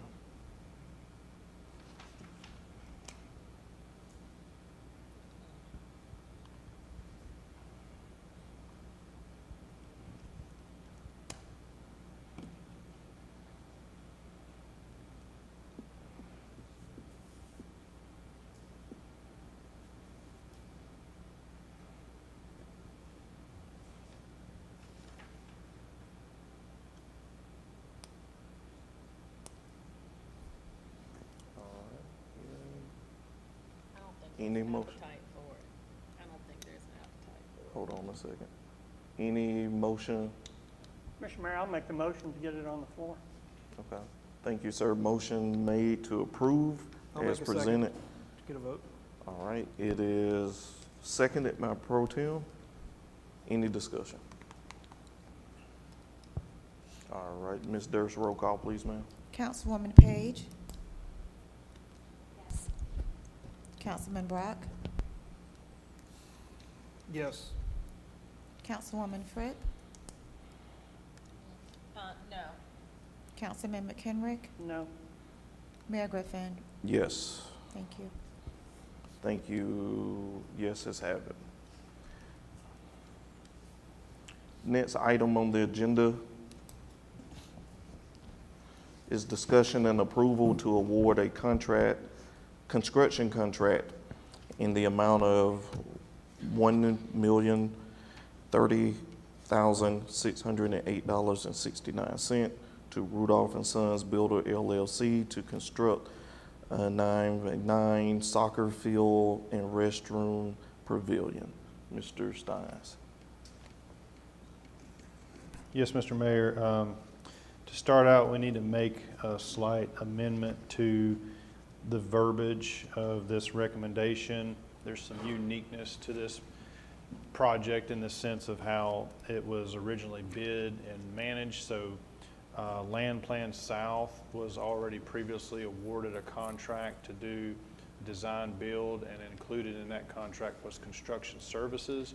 So they actually have performed all of the construction management, contract management, and bid management to date. So my understanding from Attorney Balthazar is that the discussion would be to approve and award a bid in the amount of $1,030,608.69 with the contract to still be negotiated, meaning we would review that with Land Plan. Yeah, and just to follow up on that, Mr. Mayor and Mr. Steins, when I was looking at this, I was wondering where the contract was with with Randolph and Sons. So just to follow up on what Mr. Steins said, I think the proper thing to be considered and possibly voted on by council tonight is to award the bid to the low bidder, to Randolph and Sons, and then to authorize Mr. Steins to go and negotiate that contract. Obviously, price is set, but there's still got to be terms of a contract, like when it starts, when it ends, and schedules and all that. From a project management standpoint? Yes. Yes, sir. Yes, so in Land Plan's the project managers. That's why I just, I missed that part in the verbiage there. Yes, Ms. Fripp. Yeah, I'm Or Councilwoman always Fripp. asking, and I asked last week, I'm always interested in who we put our bids out to. So this looks like we allowed Land Plan to do the bid. I guess my concern is, how do we know that those bids reach, whether it be small business, women, minority bidder, however, I mean, who are we putting these bids out to, these RFPs? Is it just state, those that are on the state contract list or whatever? I just want to make sure that everybody's getting a fair shot at these contracts. I mean, so Yeah. that's why I reached out to you last week. Yes, so they're publicly advertised. And the main portal is the state procurement agency, and it's not only just, so they have a bidders list, but then they also, those are people who've been previously awarded contracts who've met all the bidding requirements, which Right. includes all the minority stuff and everything. But then it's also a public bidding process where all these companies know to look on those sites. And then we also hang it on our website, and it's on social media, and Land Plan advertises it on their stuff. So in the case of Land Plan, as long as we meet the state procurement policies, which is a publicly placed bid, then we're in compliance, and that's what Land Plan did for us versus me just doing it ourselves, or whether it been Carol or whoever. So it's not uncommon that a design firm would handle the construction, or design firm would handle the construction and project management aspect of a bid, kind of what they kind of call a design build. And so that's what we have in this case. So most of our stake is with Land Plan. That's who we've been paying to do these services. And then they're administering all this part for us. But for the funding side, we still have to formally approve what that lowest bid was. And in the case here, the lowest bid was $30,608.69 over what we had estimated in our CIP. But what I wanted to point out is that our FY25 budget allocated $4,303,290 in our CIP, and there's numerous projects in those coffers, all of which won't be awarded. So from that side of things, a budget amendment is not needed, with the understanding that the funds are there and we're not going to do all of our projects this fiscal year. So with that, I'll answer any other questions. This will just get Land Plan the notice to proceed to finish up the contract side, which we can review and get it taken care of. All right. Any other questions for Administrator Steins?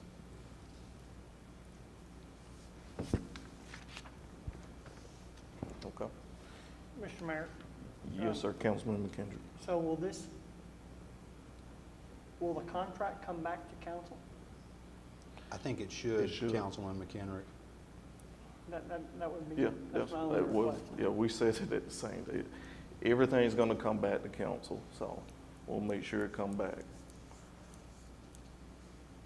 Unless I just have a misconception over what Land Plan Group South does. I mean, my understanding is they are going to do the construction management for who Blythewood enters into a contract with. But again, unless I have a misconception, I think the town will be paying this contractor directly, and so our contract will be with Rudolph, so.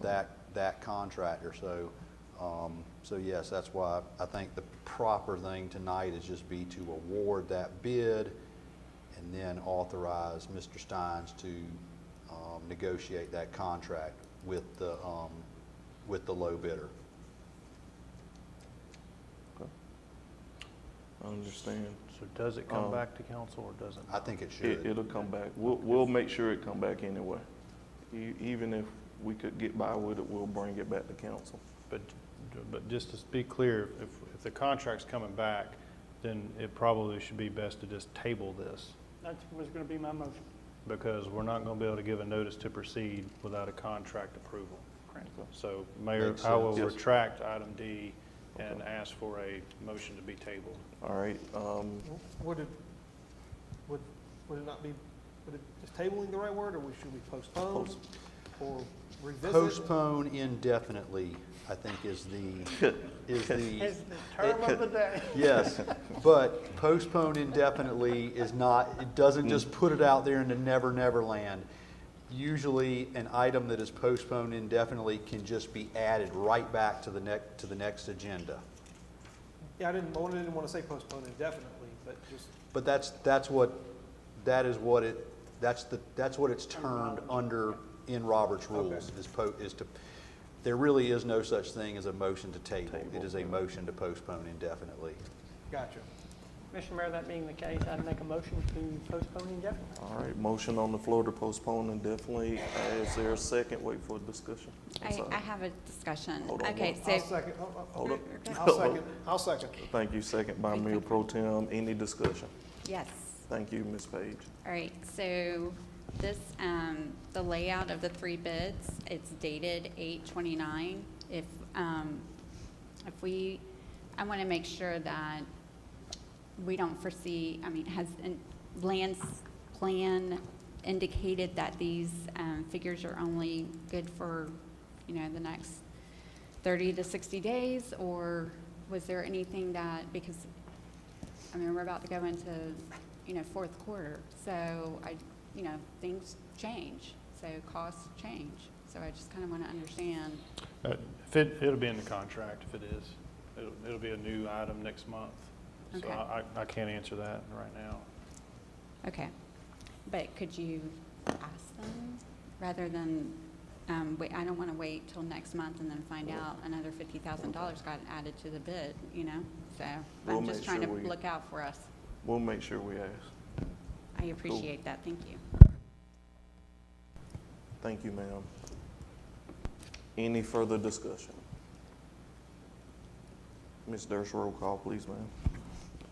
Councilwoman Page? Councilman Brock? Councilwoman Fritz? Yes. Councilman McKenrick? Yes. Mayor Griffin? Yes, Thank thank you. you. We'll make sure this item is ready for next month's meeting. And if there is a contract for us to review, if I could have it a couple of days prior to the actual Yes, meeting, that ma'am, would be we- very helpful. We're- Thank you. We're working on speeding up that process, ma'am. Yeah, and not just the entire agendas. I just, you know, if there's a contract to review, it would just be nice to have a little bit of more time. So that's all. Thank you. Yes, ma'am, thank you.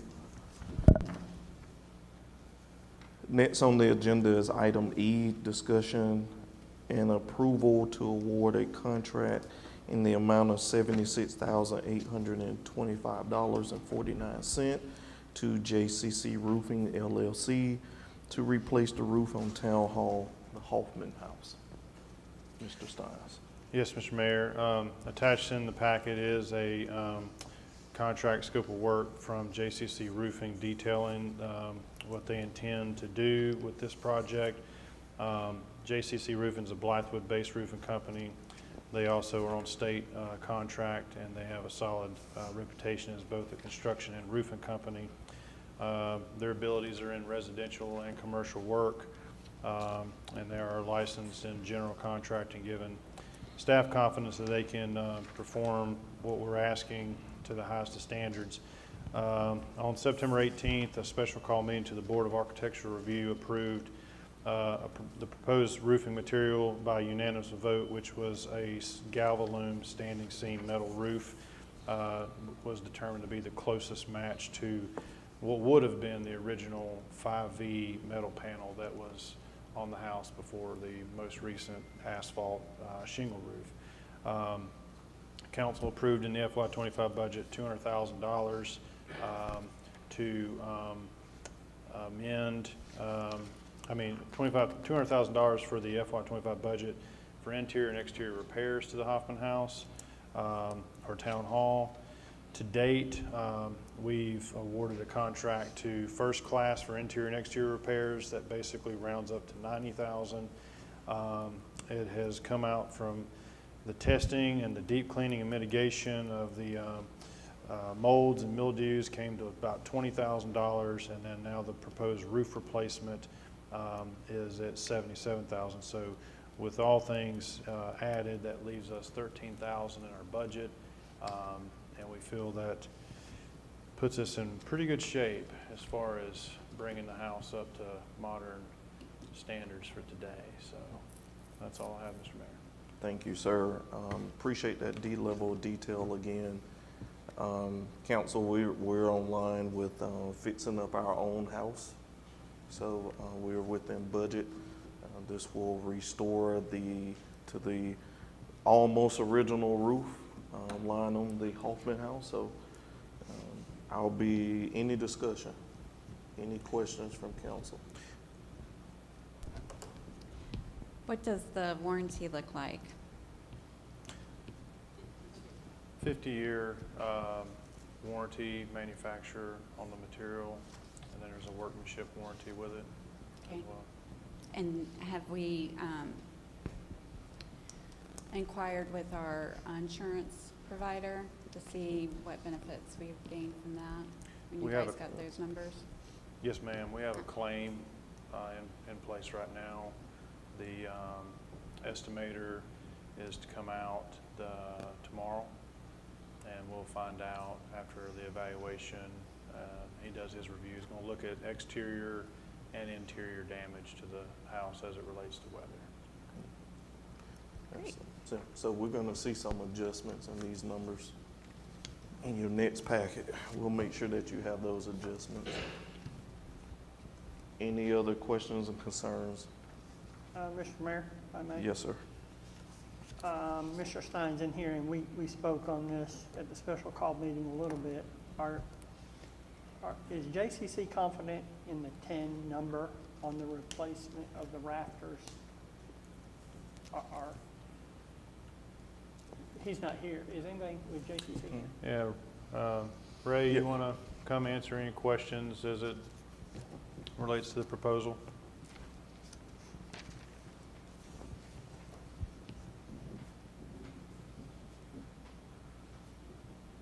I'm sorry, Councilman, can you repeat your question, please? Hey, Ray, how are you? I'm doing well. Thank you for coming up. In your inspection, did y'all go in the attic of the We did. Hoffman house? Yes, we did. Are you fairly confident in your 10 rafter replacement? We're, with the estimate that we have with the distance that's between the rafters currently, which is about a 40-inch span, for current building standard, is pretty much a 24-inch on center span is what you really want to do. So yes, with the rafter count that's up there right now and the amount of gap that's up there, we're pretty confident that 10 should do it on that end. And so your 10, is it a uniform replacement on that end of the Hoffman house? That'll be a sparred replacement, so we'll basically come from the corners and come up with some cross bracing going across to support the center point. And you'll start that at the dip? Yes, we'll go from where the dip is, because there's currently some shoring and bracing that's up in the attic. So what our intent is to essentially even out the roof line where it drops down about the midpoint, going towards the original house, and then raising it back up to where we have a solid line. And then we'll also do some other reinforcements up there because of the spacing of the rafters, just to kind of add a little bit more longevity to the roof. And I know it's fairly standard per square or roof surface that sheeting replacement number of 10%. Roughly, that's for the Hoffman house is about 4,400 square foot roof surface. Mm-hmm. So it's about 44 squares is what we refer to it as. With the age of it and with the amount of open area with the number of penetrations going through where the chimneys come down, where you have your pipe vents coming up through, there's typically a lot of deterioration of the wood in those areas. So we try to estimate it out at about a 10%. So in this case, about 440 square feet of plywood probably need to be replaced. If it ends up being less, then it'll reduce it by that much. Is that one layer of shingles currently on that roof or two? Currently there's one layer of shingles that is on a sheeting of plywood, which is then tacked to old sawmill hewn, horizontal rafters or horizontal sheeting that's So you're going to from take the the original horizontal point. scabs off? We will leave those there. All of the original work will stay there. Any of the plywood that is there that is still serviceable will stay there. The only thing that we will replace is anything that is deteriorated, delaminated, damaged to a point where it's going to cause a problem with the roof later on. So we have a solid surface that we can nail. And there's half-inch on there now, half-inch plywood? Yes, it should be half-inch, yes. And then we would be looking at $128 a sheet for anything over what you calculated? Roughly, about 30, if it's 32 square feet, yes. Yeah, okay. And the chimney flashing, Yes. are you gonna, obviously, we're gonna cut that in, are you gonna cut that in above the line it's at? What we're going to do with the chimneys on the center of the center point of the roof line is we're going to do what, essentially we're going to Doghouse. create a saddle Yeah. to allow for water shedding to go to the sides instead of directly up against it, which is the way that it's designed right So you'll now. actually create a new cut-in? No, it will not create a cut because of the way that we're designing, because of how we're going to be applying the roof, where you're going to be using a standing seam metal. The standing seam metal all it will require is for us to nail a frame to the existing roof surface, put a set of cut plywood to create that flat surface, and then apply the metal roofing to it. We will not be cutting into the roof. And then you'll do ice and water. Ice and water across the entire, it'll have to be a high temperature ice and water because we are applying a metal roofing to it.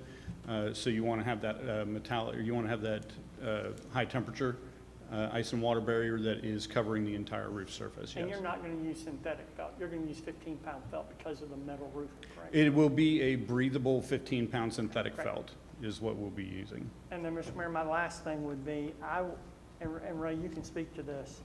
I mean, that crown molding around the Hoffman House is in horrible shape.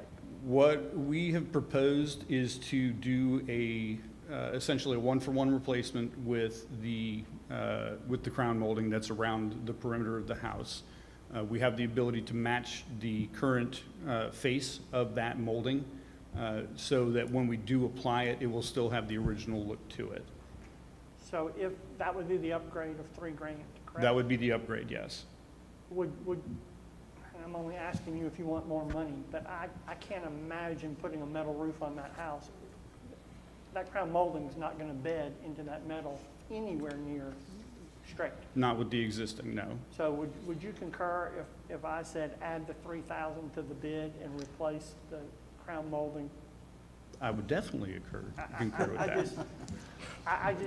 We're asking for a. Just aesthetically and structurally, Yeah, yes. Even if we didn't have the price tag that was added to it, Right. I would certainly recommend that to happen, just because when you place that metal roof on, you're gonna have that nice straight line from the metal. You have older wood that's there, that's bowed, it's pitted, and it's, falling away from the surface, so it's not gonna bed properly to the roof line as it stands once we put it on there. So you'll have a lot of gaps, a lot of air gaps, penetration where water can get through, little critters or whatever can crawl up in it. But we want to go ahead and get it to where we have that nice solid seam coming across from the roof line to the crown molding. I'm sorry, Ray, I thought we did agree to do the crown molding. We did. Okay. I believe we did, yes. You. Yeah, because we had discussed that. That's what You are yeah. correct, yes. So it's already included in the Yes. 76? Oh, because I was looking up here at the zero. Yeah, I think that's the linear feet. I think you just didn't put the linear feet cost. The linear feet wasn't added in there, Yeah. but the cost But the was. 3,000 is, okay, Yes, perfect. that'll add that into that. And then the fascia, where that crown's going to bed, that fascia is okay? The fascia is, the fascia we can work with, and if it's anything that we need to replace, we'll replace it at cost for ourselves.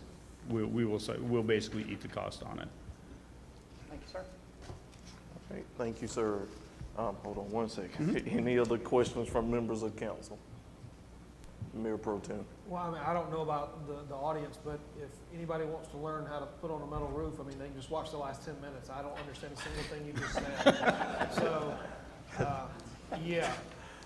What do you think, Councilman McHenry? I have no clue what you just said. Yeah, And Mr. Moore, I have think no it was idea. I think it was a very detailed quote, very, very well done. I mean, yeah, I'm good. Yeah, that's my comment. Very detailed quote, very good. I think he brought sleepy. Thank you, sir. Thank you for joining us this evening. Look forward to working with you. Absolutely. Yes, sir. Mr. Mayor, while Yep. the contractor is still maybe up there at the podium, and I hate to even bring this up, but this item is similar to the previous item. Yes. There's an estimate in here for council's review tonight. Yes. And council's being asked to approve, obviously, that amount Yes, sir. for a contract, but this is not the contract. Now, I don't like we said before, I don't necessarily think that the contract has to come back. I think council can approve and give you or Daniel the authority to enter into a contract for that amount without it coming back in front of council. And because I know this is, I did see that it's going to take 3 or 4 weeks to get materials here, but this is not the actual contract either. So No, it is not. I assume there will be a contract. Yes, a coming. copy of the contract has been given to the town administrator for review. Yeah, and Daniel, I'm going to go back one item if I can, Mr. Mayor. Daniel, how quick can you have the first contract we tabled? For the Randolph and Sons? Yeah. I mean, is that a I contract would, you hold? I would like to, I don't hold it personally. I would like to think Rick has it with land plan. I would like to think it'd be a quick turnaround. And then Ray, if we do the same thing we just did with the other one, if we table this indefinitely, are you, I'm asking you this as a business owner, but if you get the confidence of council, because I don't want to stretch that lead time out, but at the same time, I don't want to put a contract of this magnitude, I mean, rightfully so, that should come before council. So are you comfortable ordering your material to cut this lead time down? We're going to assign you the contract. We can order that. We can put that probably on order by the end of this week. We would have to come out and do a few additional measurements of the roof line to make sure that we have the proper measurements.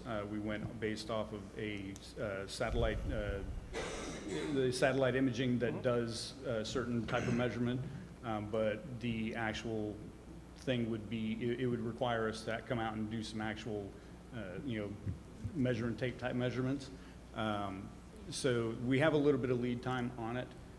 But yes, I would certainly be comfortable ordering the materials ahead of time once I got those measurements in place.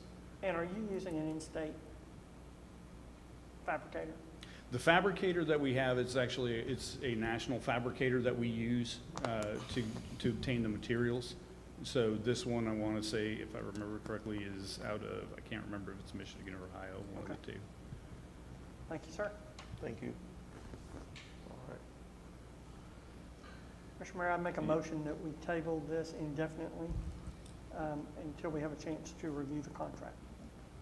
All right, so there's a motion on the floor to table indefinitely until the contract comes back for council's review.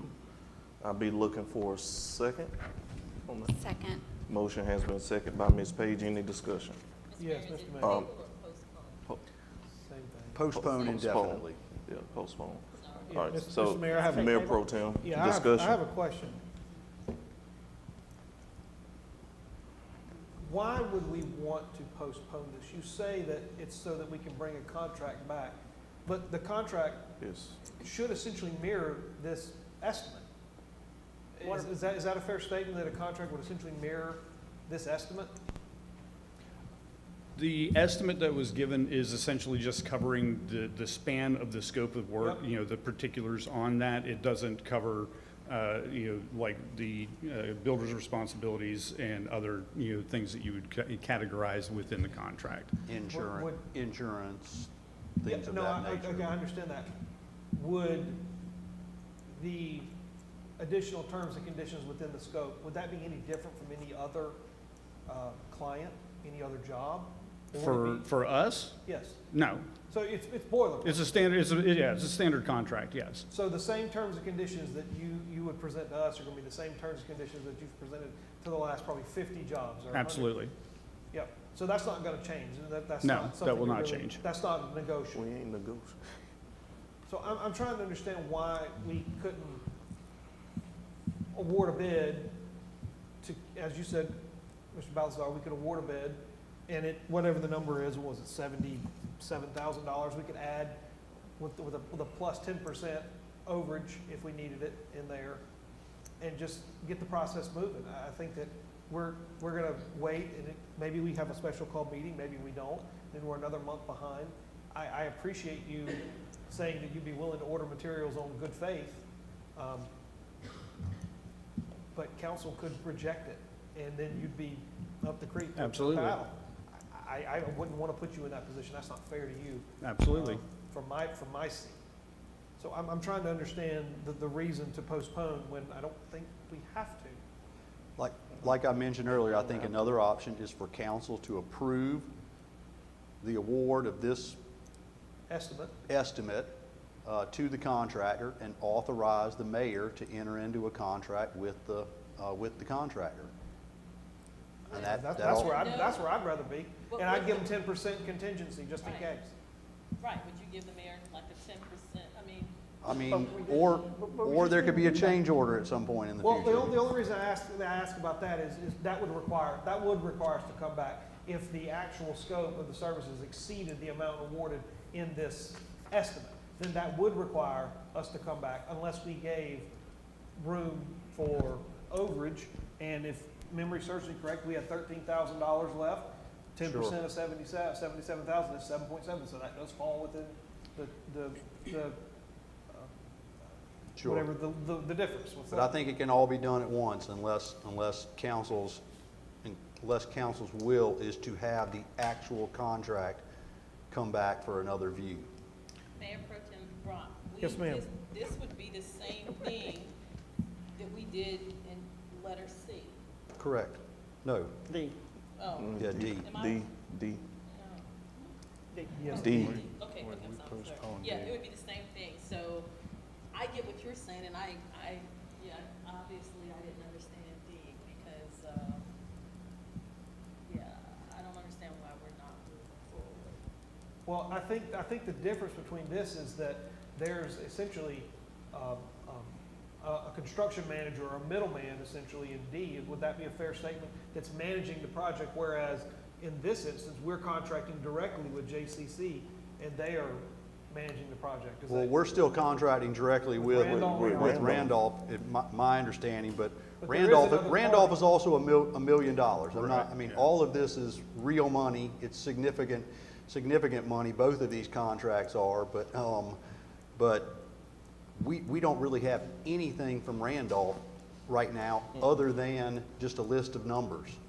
Right here, we do have a full estimate, and I'm sure the contractor would say, I mean, we'll just incorporate this estimate and this scope of work right into whatever contract it is, and it'll refer to the estimate. Yes.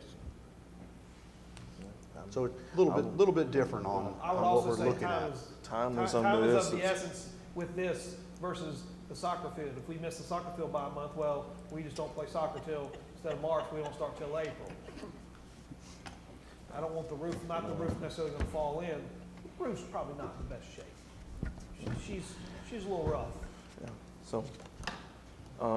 So we have that motion and second on the table. What you guys What's the motion? Motion is to postpone indefinitely. So if the motion, Change we really hadn't done reconciliation, but we can do it.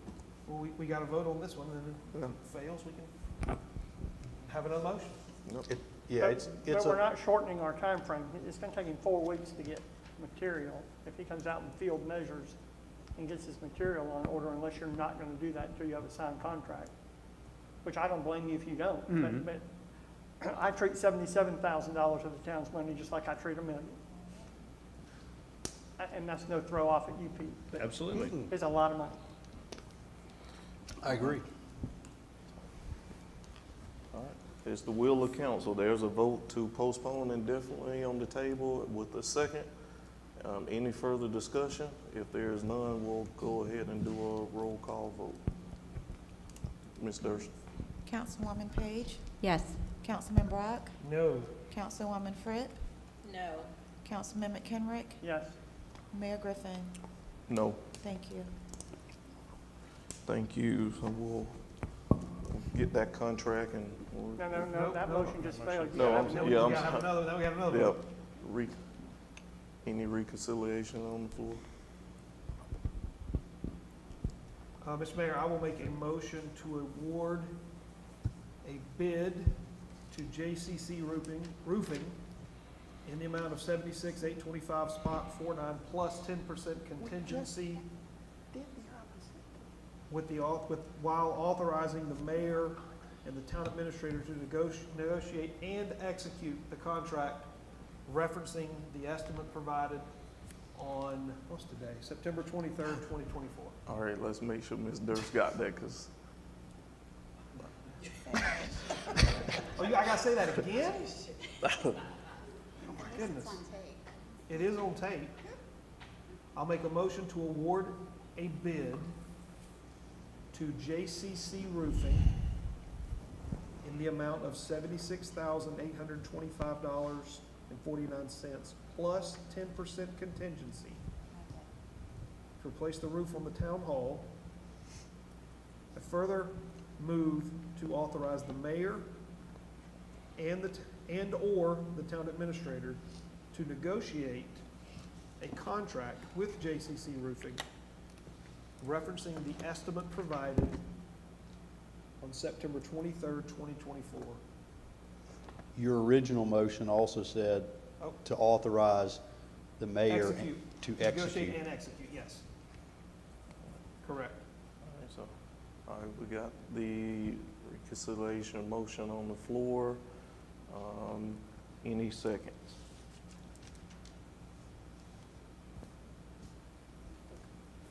Hold on one second. If I can get a second. Hearing no second, I'll make the second. Any discussion? So you go ahead, ma'am. Mr. Mayor, please forgive me. Attorney Balazar and Administrator Stein, please I'm having like a moment. Please explain the difference between D and E to me. There isn't much of a difference. There's not a contract in front of council today. And so D is being postponed until there is a contract. E, it's the will of council to award the bid, allow the mayor and Mr. Steins to go negotiate that contract and execute that contract. How much of a delay, to Mayor Pro Tem Brock's point, the fields is one thing, this is something different. How much of a delay would it be to JCC if we were to postpone indefinitely? What would be the delay? Because I think that's where I'm missing it. Well, I think I don't. The delay would essentially be that if he's going to order materials to replace the roof, he has to spend those dollars to order those materials, and then we reimburse him. Is that correct? Correct. Okay. If for some reason he orders all these materials and we decide to go a different direction, I get it. He's out. yeah, well, yeah.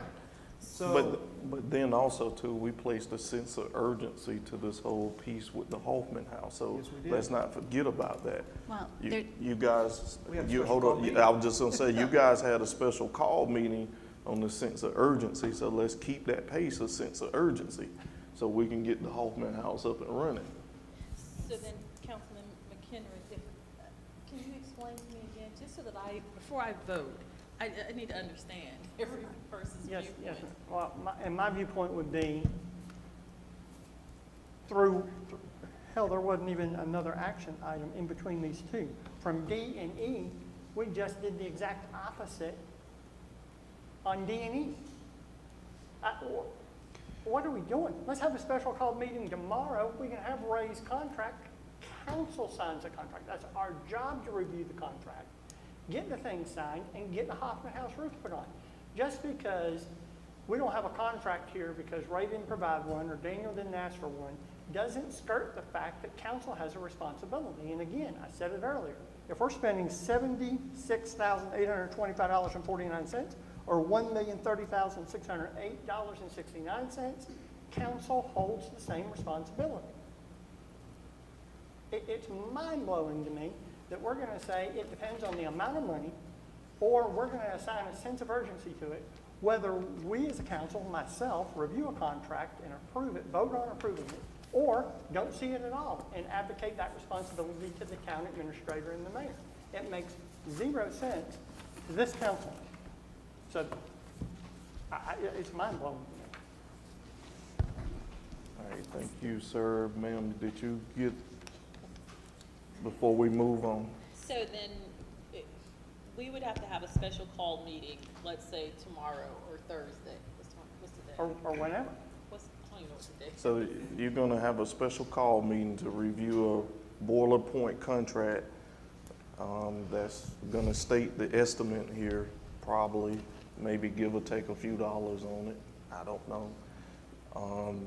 The contract is the terms and things in your contract, I assume is non-negotiable, I mean, in relations to how you do business. But that's an assumption. Well, the contractor's here, so. Yeah, and my point is, and Mr. Poore said it while he was at the microphone, when the contract is signed, they will come and do a field measurement outside of 360, which I used all the time, or Roof Glide, or whatever program you're using. He will do a field measurement. Well, guess what? My quotes changed 40% of the time on field measurement because I couldn't see under that branch of that oak tree hanging over the Hoffman House. So now my quote has changed, and when I present you my contract, I presented you with my eyes-on quote, and now I need more material than I originally thought. Mr. Poor, would I be correct? So then the mayor- Hold on one second.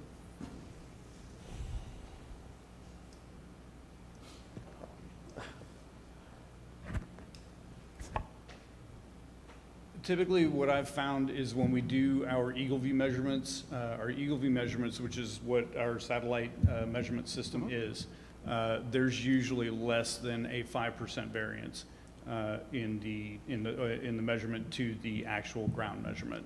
So if we vote tonight on this amount of money, and you come in field measure, and you were 5% under, are you eating that 5%? That 5% won't change. Yeah. We're gonna vote, again, we're gonna vote on approving $76,825 when the contractor hasn't come to do his on-site final measurement to order our material. Now, on the final measurement, sorry, I misunderstood your question. I Yes, knew on you the did. on the final measurement, yes, there will be an adjustment, yes. Again, this is the estimated cost based on the measurements that we have I current. totally get where you're at. Yes. I do it. I totally get where you're at. Yes. I don't get where this council's at. I think we're doing you a disservice. So then if he comes and does his final measurements and there is an adjustment, then what we propose that the administrator or the mayor has, what did you say, Mayor Pro Tem? I gave a 10% contingency. Would that, That covers it. and Mike? then if it's more, How do you then know they. that? Then you gotta come back. Well, if it's more, then we would have to come back. Yep. Yep, but we're still approving a bid with no contract, which we did not do on D. Well, I have more confidence. I've got 5 pages, and the general scope of services is right here listed on page 1. Brock, I'm with you. I love his quote. I'm just saying, we as a council, it's like you can stick your hand in a candy jar and say, did this contract, we're not gonna look at the contract, and we're gonna bid them out, but for this one, we tabled it, or we postponed it indefinitely, because we are getting the contract. I'm good, Mr. Mayor, you can Okay. call for the vote. Yes, I do have Ms. one Page. question. What are our options in regards to reviewing the contract and having any questions without having to do a special call? I mean, is it not? Daniel emails the contract for us to review. If there's any questions, so be it. If there are questions, then we ask Daniel, please go clarify. If I could, and let me just throw this out there as well. The reason I brought this up on both of these is because the agenda item said approving a contract, but there's no contract in the agenda. So when I thought about that, I thought all you would be doing, if I hadn't said anything, somebody's going and looking at this contract and it's never coming back to you at that point, most likely. But this is what I want to throw out there. It is not that unusual for a town council to approve a bid amount and allow the administrator to go and negotiate and enter into that contract, all in one step. Just like the motion that's on the floor right now. if you guys, hold on one second. If you guys want to see the contract, I'll send you the contract separately. I won't send it in a group email. I'll send you the contract separately before any moves are made. And if that warrants a special call meeting, contact me individually that you want a special call meeting. You'll get that special call meeting. So if it goes the way Mayor Pro Tem has put it, I'll send that contract back to you before anything has been done on that contract. I will oppose a time limit on that. I understand all of us work, but I'm going to put a time limit on that to respond.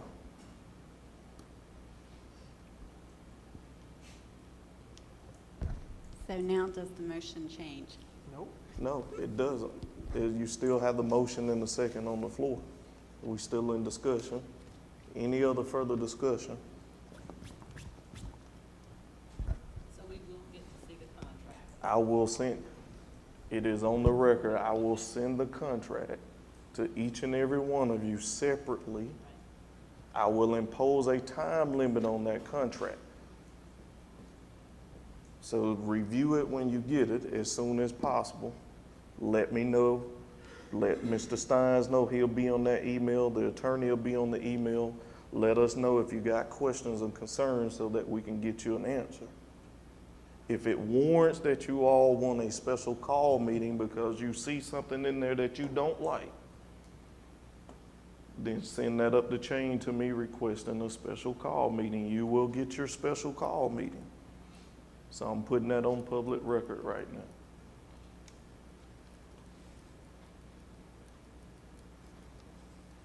So if there's no further discussion, Ms. Durst, roll call, please, ma'am. Councilwoman Page, Yes, with review of contract.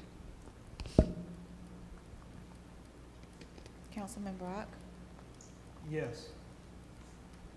Councilwoman Fripp, Yes. Councilman McKenrick, Mayor Griffin. Yes. Thank you. Yes, sir. I would ask you for a reconsideration of item D on the agenda, based on the vote we just took. Yes, sir. Go ahead. What's your reconsideration? Why wouldn't somebody make, can we do that? Wait, are you moving to reconsider? He wants to item go D? back to reconsider. Okay, and you were, That was, that was a unanimous vote? yes, or- he's in the prevailing party. Yeah, I got you. Mhm. That's what I'm, Yep. yeah, just making sure. Yeah. So, Yeah. yes, sir. Go ahead with your, Mr. Mayor, I would allow your council to make the same motion they just did on E, at least, for God's sake, let's be consistent. no problem. I'll second his motion to I didn't reconsider. make a motion. Oh, well, I'll make a motion to I made a reconsider. motion to reconsider. Yeah, Yeah. that's what I said, I'll second your motion to reconsider. Okay. Go ahead. So your motion, sir, is to follow the same suit as, My motion is. No, just no, no, reconsider. no, we have to open it back up, and then we have to make another motion. Right. all right, so it's open. I'll move the question. Roll call vote, Mr. Mayor, please. All You right. gotta make a motion. You got, yeah. No, you made the motion, I seconded it.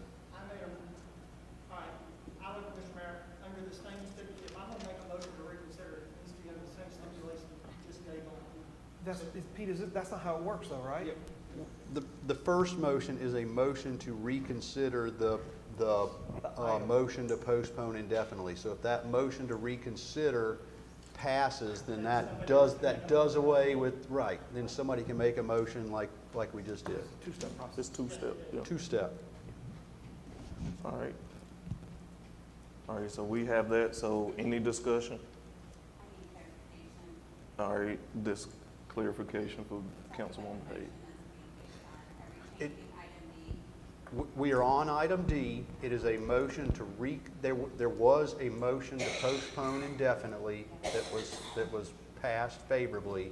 There is now a motion to reconsider that item.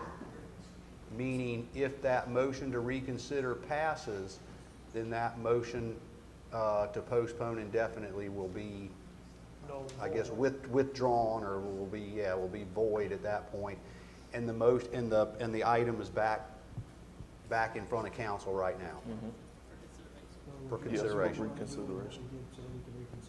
All right, so any other discussion? All right, hearing none, roll call vote, ma'am. Ms. Durst. Councilwoman Page, Yes, with review of contract. Not yet. No, not yet. Councilman Brock, Yes. Councilwoman Fripp, Yes. Councilman McKenrick, Yes. Mayor Griffin. Yes, Thank yes, you. have it. All right, I'll be looking for a motion on item D.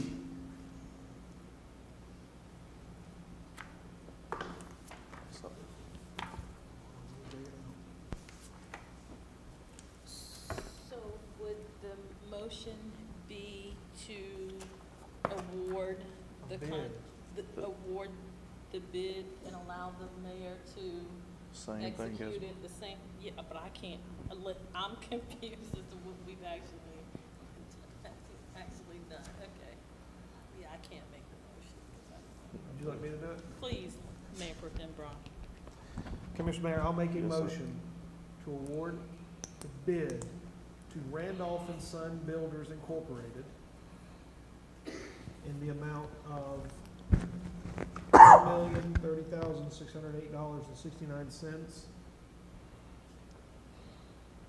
and authorize the mayor and/or the town administrator to negotiate and execute a contract to construct a 9v9 soccer field and restroom / pavilion. All right, so there's a motion on the floor. Be looking for a second. In the spirit of fairness, I second that. All right, second made by Councilwoman Fripp. Any discussion? Mr. Mayor, Yes. just so that everyone knows that you're gonna take the same policy and you're gonna send out the contract, and if there's any issues, then people can, Yeah. your members of council can request a special call meeting. Yes, sir. So I will keep the same tempo as item E. However, the motion is not contingent upon any contract review. Like my motion doesn't require a contract review by members of council. If the mayor wants to Mr. Balthazar, is that not correct? Like, if we authorize him to execute the contract, he's not technically required to bring it back in front of council, is he?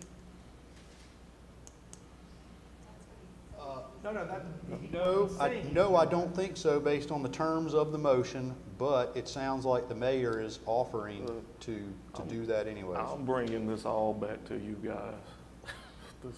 I want you to have it.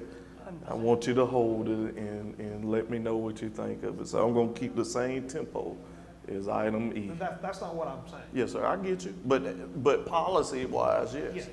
But I'm bringing it back. I'm not, we won't have to go through that. It's not that sense of urgency for me to do that with. If you vote yes on that. Mr. It's the Mayor, same if I thing. may, are you bringing it back in the sense of the next council meeting or emailing No, it out? no, I'm gonna do the email like Okay. for item E. So what I'm gonna do for item E, I'm gonna do the same thing for D. And send it, it will be time restrictions on it. Mr. Mayor, Yes, sir. just for clarification, a yes vote on the motion before us would be doing the exact same thing this council just approved for JCC roofing. And I'm gonna go ahead and tell you, I'm voting no on this motion because I voted no on E, or I voted yes on E, but I don't believe council should advocate our responsibility for lack of preparedness. So, but we are being consistent with contractors at this point if you vote yes. Yes, sir. Understand. Thank you.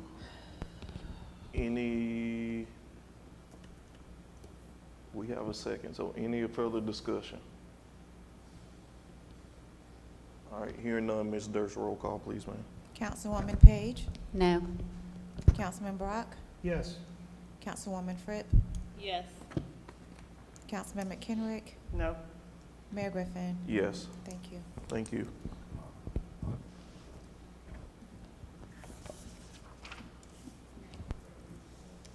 Sir? Yeah. The job ain't easy sometimes. All right, thank you all for bearing with us through that process. Next on the agenda is executive session per South Carolina section 30-4-70. Two parts to this. One is for personnel, a personnel matter, and the other is to receipt of legal advice subject to attorney-client privilege regarding potential acquisition of real property. I'll be looking for a motion to enter into executive session. Second with a 5-minute recess. All right, 5-minute recess entered. All in favor signify by saying aye. Aye. Ayes have it. Thank you.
I'll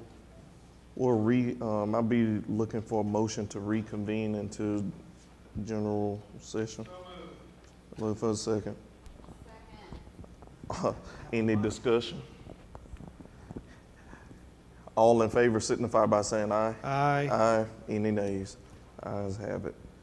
All right, council, were there any items requiring a vote following executive session? All right, hearing none.